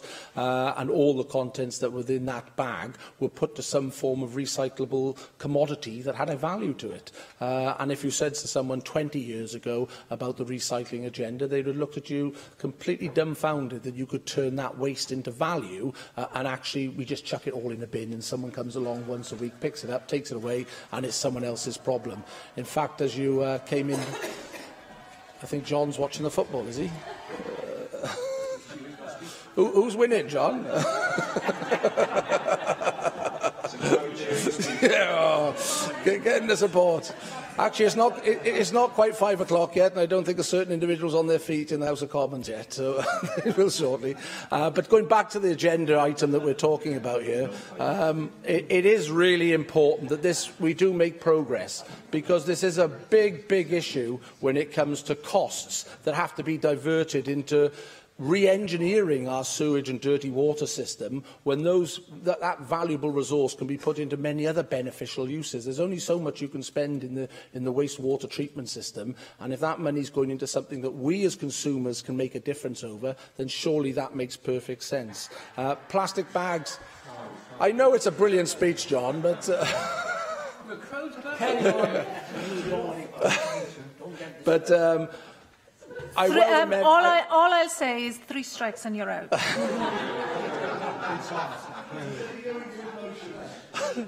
I well remember being on the first petitions committee in this institution, and we had the plastic bag charge come forward then. And actually, if you went to a supermarket 10 years ago and you asked for a plastic bag, you were expecting to receive that. And actually, it was rather odd if you didn't get a plastic bag. Today, if you stand at that counter and ask for a plastic bag, you are looked on, I wouldn't say with disdain, but curiosity, because we know the damage that plastic bags do. And it's a source of great pride that people actually take their own reusable bags to the supermarket. And so on this particular debate, I do think we need to create that change in culture, that throwaway culture that we have at the moment. And it is around public awareness in particular and information about the damage that wet wipes and plastics in particular do cause to what isn't a visual problem, but a problem that's happening under our very feet and depleting our valuable infrastructure. I would draw the Chamber's attention to the actions of the UK Government and the UK Government's commitment in this particular field that does have a commitment to eliminate all avoidable plastic waste by 2042, has launched a commission consultation in particular around this particular area to see what action can be taken, and in particular around labelling. So it's not just the European Union, as Leah pointed to. The UK Government are actually taking great steps in this particular field via DEFRA and Michael Gove. And so I very much hope that the Welsh Government will be working hand in glove with the Welsh Government and other governments across the UK, because it's not just in Wales we need to see that change, it's across the whole of the United Kingdom we need to see that change. And where there is best practice, that best practice can be enrolled here in Wales. So we have no hesitation on these benches today in supporting the UKIP motion that has been brought here and supporting Amendment 1 and 2, but abstaining on Amendment 3. Michelle Brown. Thank you, Presiding Officer. Plastic pollution and littering from flushed wipes is on the rise. Last year, the Marine Conservation Society recorded over 14 wet wipes were found per 100 metres of coastline, a rise of 700% over the last decade. Most people have seen or will have heard of the massive problem of plastic polluting our oceans, and the problem obviously isn't confined to cotton buds and wet wipes, as we heard in the debate earlier. Use of wet wipes has increased dramatically. There's been a huge growth in the number of these products being sold, with major advertising campaigns from manufacturers and the cosmetics industry further increasing demand. Turning to the amendments, Labour's amendment is simply complacent, and it demonstrates that Welsh Government are looking at symptoms rather than causes. These wipes and other items are in the sewage system in the first place because people put them there. Unless Welsh Government find ways to get the message through to the public that these items should go in the bin rather than down the toilet, the problem's only going to get worse. The water companies can tell Welsh Government what the extent of the problem is, but they can't control what people put down the toilet and therefore into the public sewer. To be fair, neither can Welsh Government, but they are in a much better position to educate the public than the water companies. It's for that reason and the fact that it would cancel out our call for more work on extended producer responsibility that we are unable to support Amendment 1. We will, however, be supporting Amendment 2. Turning to Amendment 3 proposed by Plaid regarding the exploration of new taxes to reduce the use of consumable materials, I think everyone in this chamber can probably agree with us that the waste created by humans shouldn't end up in our environment. It's all about finding the appropriate solution, and that could be a combination of measures. But I question how effective new taxes would be at reducing the use of items like wet wipes and cotton buds.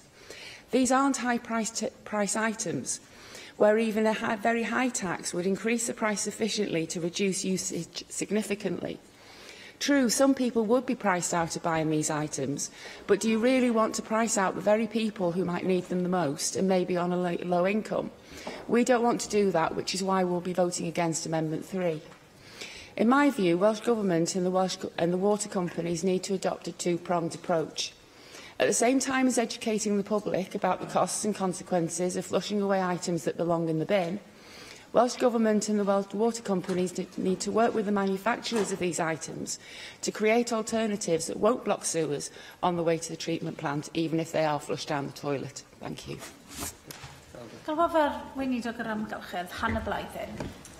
Diolch, Llywydd. Can I start by thanking members for bringing forward this debate and everyone that's contributed. Nothing screams Christmas more like a debate on sewer blockages, but in all seriousness, though, we know that the significant rise in the use of wet wipes and other hygiene products in recent years has resulted in the increase of flushing of such items down toilets, where they end up in the public sewer network, causing blockages and problems that we've discussed here this afternoon.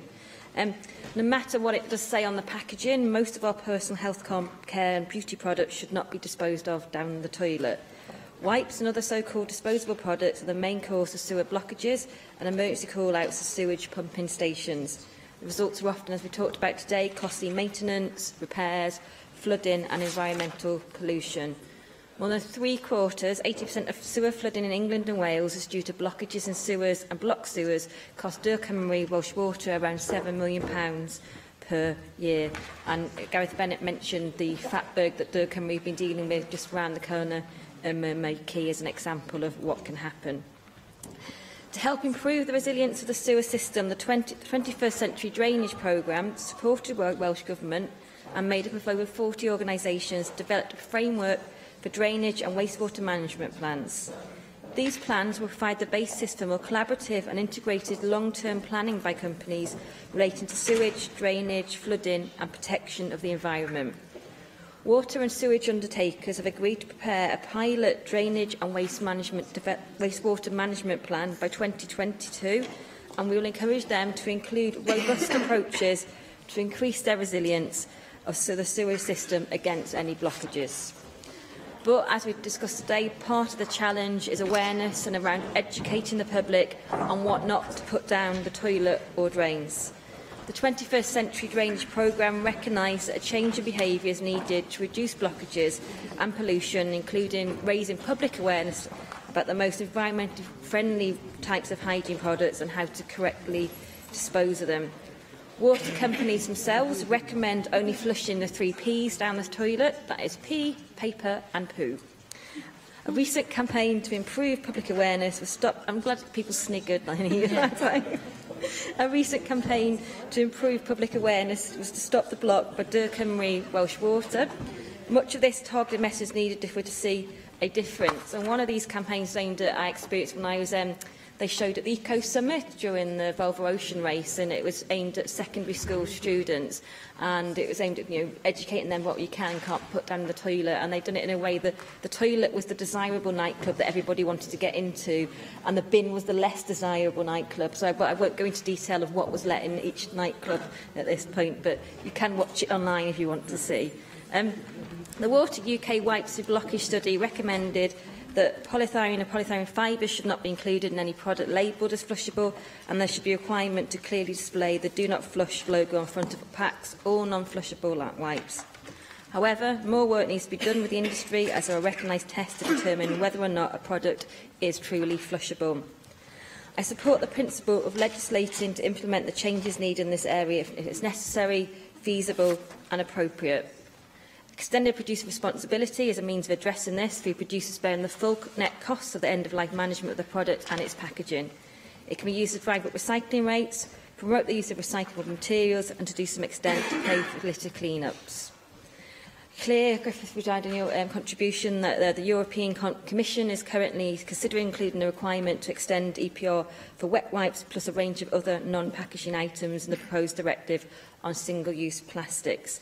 This is a complex area and it would be premature to take this forward until the directive is made at this stage, but clearly it's something that we can revisit and look into in the future. Members will be aware that the Welsh Government is considering the potential for a disposable plastics tax as part of its work to develop new taxation powers. Cabinet Secretary for Finance held an Assembly debate last year to begin a national conversation about the opportunities new taxes might provide for Wales, and announced his intention to test the Wales Act powers with a vacant land tax proposal while considering options around possible disposable plastic taxes. The Welsh Government is now assessing the detail of the UK Government's approach to possible single-use plastics taxation measures to consider the best way forward for us. It is important that the Welsh Government continues to play a part in the processes of engagement, policy development and the implementation for any taxation measures in this area. Any new tax proposal would need to go through the same process as the vacant land tax proposal, where we need the permission of both Houses of Parliament and the UK Government. In seeking the devolution of the necessary powers, we would need to consider the potential for such a tax to help achieve our ambitions for Wales. However, taxes are not the only solution and not a panacea. They're part of a wider landscape of regulatory and other levers being considered to change behaviours. And they're not the only option for making improvements on the issues created by plastic waste. As the amendment recommends, we will continue to explore the potential for disposable plastic taxes. Most importantly, that what will be central to the approach taken in Wales will be to ensure that the right steps are taken on improving Wales's world-leading waste agenda. The Welsh Government is concerned about the environmental damage caused by wet wipes and cotton buds and welcomes the Water UK report. More detailed work needs to be done to explore legislative options that can be taken forward by the National Assembly to address this problem in Wales. The Welsh Government will be taking this forward next year and working with the UK Government and the water industry to develop practical options to flush this out. Neil Hamilton I ymateb i'r ddadl. Yn fawr, Llywydd. Well, it's been an interesting, informative and enlightening debate, and UKIP has brought this debate forward in a spirit of consensus at this time of year when the spirit of goodwill should suffuse us all.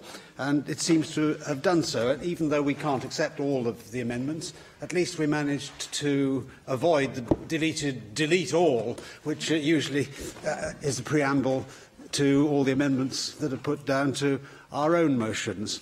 And so I can welcome that, at least.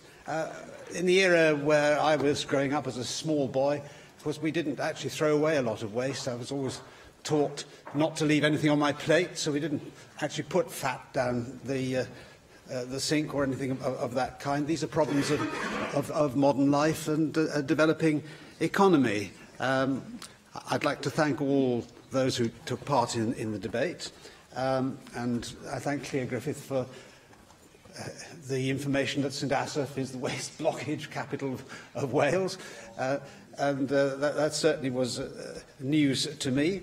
But it does, I think, illustrate the extent of the problem. Even a small place like St Asaph can have a big problem of this kind. I shall certainly draw Nick Ramsey's attention to the problem of putting baby wipes down the loo and so on, as he can, I think, point the way forward in his own household and hence to the rest of Wales. But Clea Griffith referred in the course of his speech to an EU directive, and I sensed a kind of joshing in the way that he spoke about that, as though UKIP shouldn't be supporting anything which the EU is in favour of. But of course, we're not against everything the EU does, just that we want to do it for ourselves. And as he rightly pointed out, we would be able to take our own measures in Wales if and when we ever do leave the European Union, and UKIP would be an enthusiastic supporter of such a measure.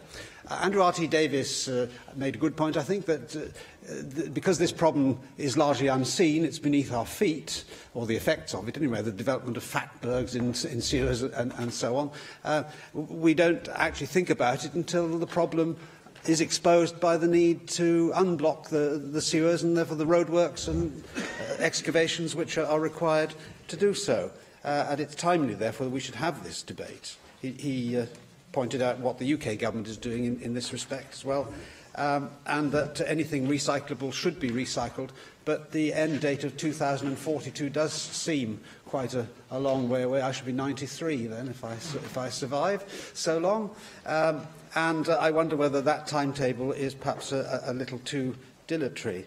I'd like to thank John Griffiths also for his contribution to the debate today. Although it was inadvertent, at least it lightened the points that we were all putting forward. Michelle Brown, I think, made some very interesting points as well. I was interested in particular in the figures that she produced. From the Marine Conservation Society, there are 14 wet wipes per 100 metres of coastline, and that's a 700% rise in 10 years. If nothing is done about this, clearly this rate of increase is going to continue. But I do agree with her, and indeed with Andrew R.T. Davis, that a tax is perhaps not the best way to to tackle this problem? And in particular, how effective could it be if the items which are going to be taxed are actually relatively cheap? It would need to be a very significant increase in tax to have any effect upon human behaviour. And that would bear most dramatically upon those on low incomes, which is something that we should all bear in mind when we propose taxes to try and change behaviour. We have to weigh up the competing interests that are in contradiction with each other. Hannah Blythe played a very straight bat, I thought, very well as the Minister, and I will certainly remember one phrase in her speech, anyway, about pea, paper and poo being the only things that she put down the loo. I think that comes in the class of too much information, but maybe it was right for her to at least to insert one memorable phrase into the debate today. So I think everybody will agree that this has been a useful exploration of the issue. And I'm sorry that the government can't be bolder in its aspirations, because deleting our amendment, which calls on the Welsh Government to widen work on extended producer responsibility beyond food and drink to include consumable items such as wet wipes and cockburns, doesn't seem to me to be in itself a controversial aspiration. And merely to note government's work to explore options doesn't really go far enough. So, of course, we can't support Amendment 2 because it's not bold enough. There is a problem of externalities which needs to be addressed, and the government is in the best place to do so. So, on that note, I think I will draw my remarks to a close. And this is the last time I shall speak in the Assembly before Christmas, so I'd like to wish everybody a Merry Christmas and a Happy New Year. Cwestiwn yw a ddylid derbyn y cynnig heb ei ddiwygio. Oes unrhyw aelod yn gwrthwynebu? Gohiriaf y bleidlais felly tan y cyfnod pleidleisio, a dyma ni yn cyrraedd y cyfnod pleidleisio, ni bai fod 3 aelod yn dymuno i fi gan i'r gloch. Dwi'n symud i'r bleidlais ar y ddadl a'r rwystrau carthfosydd gan UKIP, a dwi'n galw am bleidlais ar y cynnig a gyflwynwyd yn enw Gareth Bennett. Agor y bleidlais.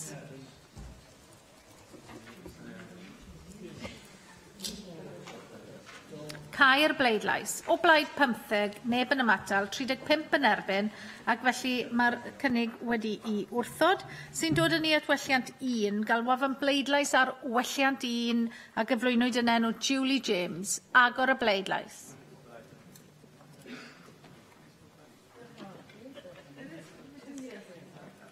Cau'r bleidlais. O blaid 39, neb yn ymatal, 11 yn erbyn, felly derbyniwyd gwelliant 1. Gwelliant 2, pleidlais ar welliant 2 a gyflwynwyd yn enw Rhina Piorwerth. Agor y bleidlais. Cau'r bleidlais. O blaid 50, neb yn ymatal, neb yn erbyn, felly derbyniwyd gwelliant 2. Gwelliant 3, galwaf am bleidlais ar welliant 3 a gyflwynwyd yn enw Rhina Piorwerth. Agor y bleidlais. Cau'r bleidlais. O blaid 35, 11 yn ymatal, 4 yn erbyn, felly derbyniwyd gwelliant 3. Sy'n dod yn Ni at bleidlais ar y cynnig wedi ei ddiwygio. Agor y bleidlais.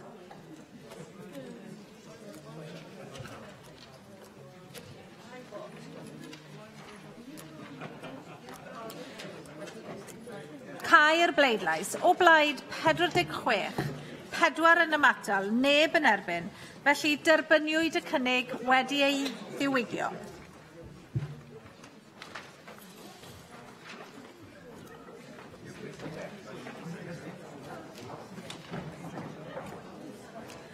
Yr eitem nesaf fydd y ddadl fer. Os ga I alw ar bawb I adael y siambr yn dawel ac yn gyflym.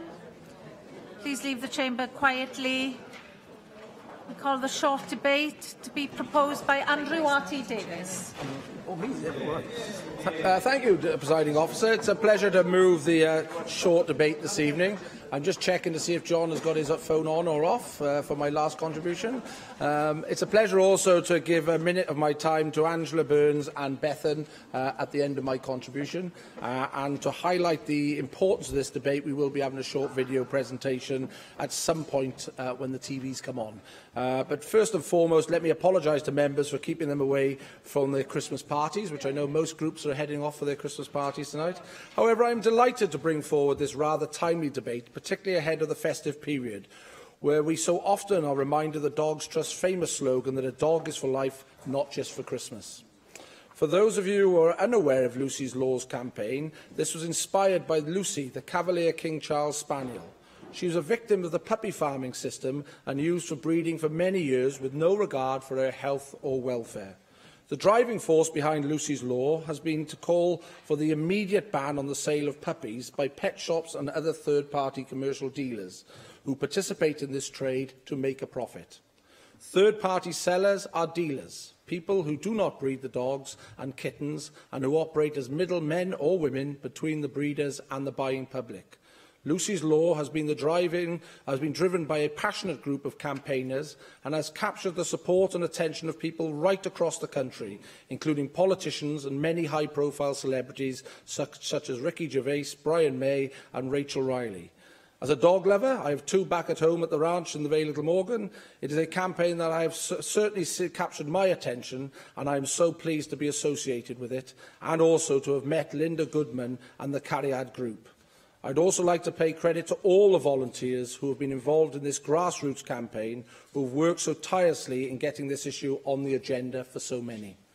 Indeed, the success of this campaign is demonstrated in the petition that is before the National Assembly's Petitions Committee, which has secured a very significant number of signatures. Over 9,000 people have put pen to paper so far, and we are on course to and we are, of course, fortunate to have the Cariad launch here at the Senedd back last year. Lucy's Law has undoubtedly captured the hearts of so many people across the nation, and this short video for members provides a little insight into the campaign as we seek to stop kittens and dogs from being used as breeding machines here in Wales. Now, if by magic...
Regrettably, Wales is now renowned as a hotspot for some of these despicable practices, with a significant number of puppy farms situated in the counties of Carmarthenshire and Ceredigion. In fact, rural South West Wales has the biggest concentration in the whole of the United Kingdom of commercial dog breeders. And it is this sadly widely known fact that has been churning out puppies in terrible conditions. Irresponsible breeders contribute to the chaotic start in life for many pets, where output volume is more often prioritised over welfare, and these lead to serious health problems and a lack of socialisation for puppies and kittens. Dogs have a critical socialisation period between 5 and 12 weeks, and many struggle to cope with life as a pet if they have not been introduced to the experiences in this time, a requirement which is very difficult to meet within a shop environment. The commercial market in kittens differs slightly to puppies. The vast majority of third-party sales of kittens occur from physical high street pet shops. Cat breeding, unlike dog breeding, is not regulated, and pet shops can be an inappropriate environment for kittens. Young kittens sold in pet shops are not always provided with adequate space and an appropriate environment or pen design and a comfortable temperature, or receive the necessary veterinary care and enrichment. Unlike nearly every other aspect of modern life, the internet has, in many ways, fuelled this horrific trade and has become the shop window of choice for advertising of young pets to be rehomed to potential owners. In 2017 alone, nearly 35,000 adverts for dogs and cats were posted on and therefore unlicensed and therefore uninspected. Traders can sell puppies, kittens and other animals without any checks. The Lucy's Law campaign has vigorously lobbied politicians of all colours for the implementation of a ban, and its aims go some way to eliminating a market that depends and is sustained on puppy farms right across the UK, Ireland and Europe. Such a ban would help to eliminate the inevitable physical and psychological damage caused by selling puppies and kittens hundreds of miles away from the place of birth. A ban on commercial third-party sales would amount to a legal requirement that only breeders would be able to sell puppies in the course of a business. It would, of course, not impact on non-commercial activities, including the rehoming of puppies and kittens through charities and sanctuaries, as they are not done for profit. Nothing would change there. And, as a Conservative, I was, of course, delighted to see the UK Government lead the way on this, firstly back in February with its initial call for evidence, and secondly in August when Michael Gove announced a consultation on the proposed banning of the commercial third-party sale of puppies and kittens. Obviously, with animal welfare devolved as a responsibility to this institution, this announcement only related to England, and it is vital that Wales follows suit.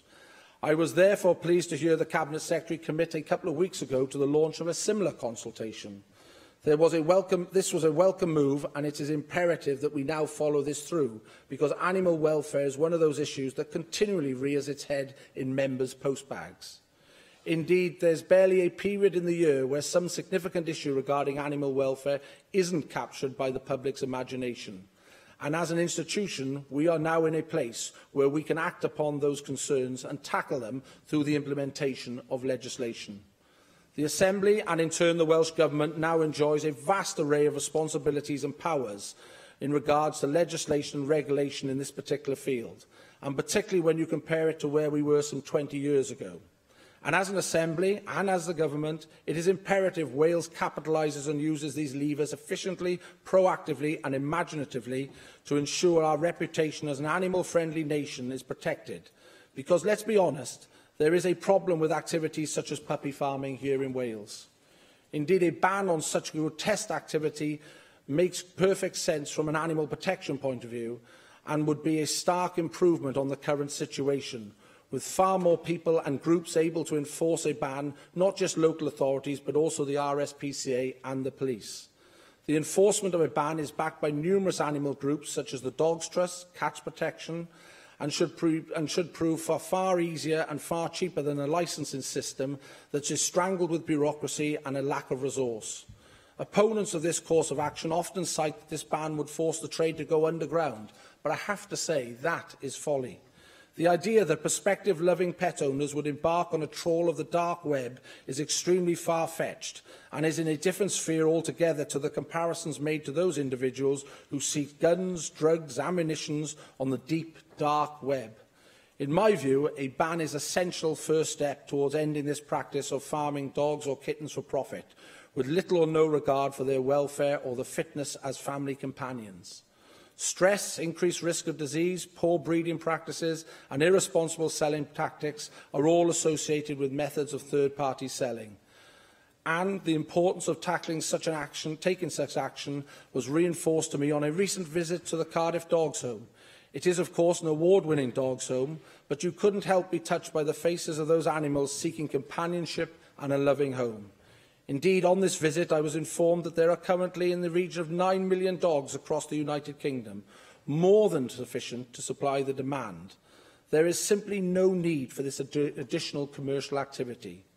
And to close, for me, the implementation of Lucy's Law in Wales is vital if we are to address the damage that has been done to the reputation of Wales, which continues to be acknowledged as the puppy farming hub of the United Kingdom. That's wrong, and it serves as an unwelcome strain on our great nation of animal lovers. A ban on third-party sales will ensure the nation's much-loved pets get the right start in life, and that people who have complete disregard for pet welfare will no longer be able to profit from this miserable trade. I pay tribute to Lucy's Law's campaign, spearheaded by Pup Aid, Cariad and the Canine Action Group, Canine Action UK, who have fought so tirelessly in this quest. Wales should lead the way on animal welfare. There is nothing stopping us becoming the most animal-friendly nation in the world. And as a first step in this crusade, I implore all members to support this noble and noteworthy campaign. Bethan Sayed. Thank you, and thank you to Andrew Harty-Davies for bringing this important debate and for the significance of Lucy's Law, which is one of the main reasons why I was calling for an animal abuse register for Wales, because we know that we want to try and ensure that animals are protected, and I think this would have been a clear way forward, but the Cabinet Secretary was minded not to carry forth that idea. I've met with Cats Protection recently, and they are calling for regulation of cat breeding activity or the number of litters bred annually to ensure they are bred with good welfare standards. Some pedigree cats being bred have a higher incidence of genetic disease. A more preventative strategy here in Wales would ensure that we promote cat welfare, and we would then promote positive actions in this particular area. It was astonishing to hear that some pet shops encourage irresponsible breeding because they advertise that they buy kittens, and therefore people are actually breeding kittens to sell for remuneration. So I think that these types of activities need to end, and we need to support organisations like the Cats Protection and others that Andrew Harty-Davies have already mentioned here today to support animal welfare here in Wales and to ensure that we do the best that we can for animals here in Wales. Angela Burns. Thank you, Acting Presiding Officer. I'd like to thank Andrew for bringing forward this debate. Our friendship with dogs has run across millennia, and this is no way to treat them. In my constituency of Carmarthen West and South Pembrokeshire, I am sad to say that puppy breeding is at an all-time high. And I have made it my business to get down close and personal with some of the people who do this. And I've been to puppy farms where the owner will actually say that they think they're doing a good job. And as a pet lover, I walk in there and my heart does stop, because you're talking about dogs in very small cages being constantly asked to reproduce. There's no life for the puppies, as Andrew said, they don't get socialised. There's no life for the breeding bitches or indeed the breeding dogs. But it's not just the puppy farms that I've been to. I've also went under disguise, I know I'm not easy to disguise, to a rancid one. And I cannot tell you the shock and the horror that I felt when I went there. The barns with the holes in, the disuse, the rubbish, the filth, the stench. It was utterly, utterly appalling. And those sick puppies are now going to be sold to some family somewhere who are going to buy them in good faith. And the last point I'd like to make, Cabinet Secretary, of course, is importation. Because I have also been present when a traveller's caravan was opened that had just rolled off the ferry at Pembroke. It was opened and I thought, oh my God, what is that on the floor? And then I realised it was seething with puppies. And they are shipped in. And they're shipped in because they make money, and they're shipped in because they're a cover for other things that come in underneath them. You know, we have to stamp it out. It's cruel, it's inhumane. We should be better than that, and we have that opportunity. And above all, I'll go back to what I said at the very beginning. They have become, in the heart of the nation, one of our best friends. The old turn to them when they're lonely. The kids turn to them to grow up as a playmate. Most of us have had an experience of dogs and cats. They're pets. We've loved them. We've brought them into our homes. We should treat them like family, not like this. Galw ar ysgrifennydd y Cabinet dros ni cynllunio a materion gledig I ymateb i'r ddadl. Thank you very much, Chair, and thank you to Andrew Harty-Davies for bringing forward this short debate today, and to Bethan Said and Angela Burns for also speaking. As Andrew referred to, I've already announced a consultation will be launched on this issue early in the new year, because I think all three speakers are absolutely right. This is something that we need to do. I just want to clarify that this consultation will be about the third-party sales of both puppies and kittens. You mentioned, Andrew, in the title, you mentioned breeding in the debate title, but those who breed the animals would not be third-party sellers or dealers. They would be breeders, and I think it's really important to clarify that point. And I think the fact that the title is slightly inaccurate does highlight the real complexities of this issue. Wales to ban commercial third-party sales of puppies and kittens. I think, that sounds great, but there are so many factors to consider in this process. It would be foolish, I think, just to chase that solitary headline, because I do think we can do better here in Wales. Nothing stops the movement of pets bred in Wales into other parts of the UK and vice versa. So if we only looked at one step in the chain, I think it would really be a lost opportunity to make a very lasting and effective change. We must also ensure the welfare of animals at breeding establishments is not compromised as a result of any well-intended changes. The consultation process is absolutely key to this, and I don't want to preempt its outcome by discussing any detail of that today. The consultation will seek views and ask for evidence to help us paint a full picture of the supply chain of puppies and kittens, where in the chain there are welfare concerns, and also how a change in policy or legislation could address those concerns. So, as I say, I don't want to speculate on where or the direction that the process of the consultation will take us. I don't want to discount any options available to us, and I've made it very clear I'm committed to addressing the concerns associated with third-party sales, and I absolutely stand by this. And I can say today the 12-week consultation will be launched on the 22nd of February, so just to reassure all members that that's what we will be doing. Really encourage members to ensure their constituents put forward their responses to the consultation. I think we, as a government, we're also working with charities and welfare organisations. So I really do think you are pushing an open door. As you said, Andrew, we've had cross-party lobbying about this. I was very pleased to speak at an event hosted by Linda Morgan around Lucy's Law earlier this year. I think you're right. We can do better than this. Animal health and welfare is a postbag that we always have full as AMs on many different topics. So we will be launching the consultation, as I say, on the 22nd of February, and I very much look forward to bringing forward, I hope, a ban. I don't want to preempt the consultation, but I agree it's something we need to take very seriously here in Wales. Diolch yn fawr. Daw hynny a thrafodion heddiw I ben. Ga I ddymuno Nadolig Llawen a blwyddyn newydd i chi gyd. Mwynhewch.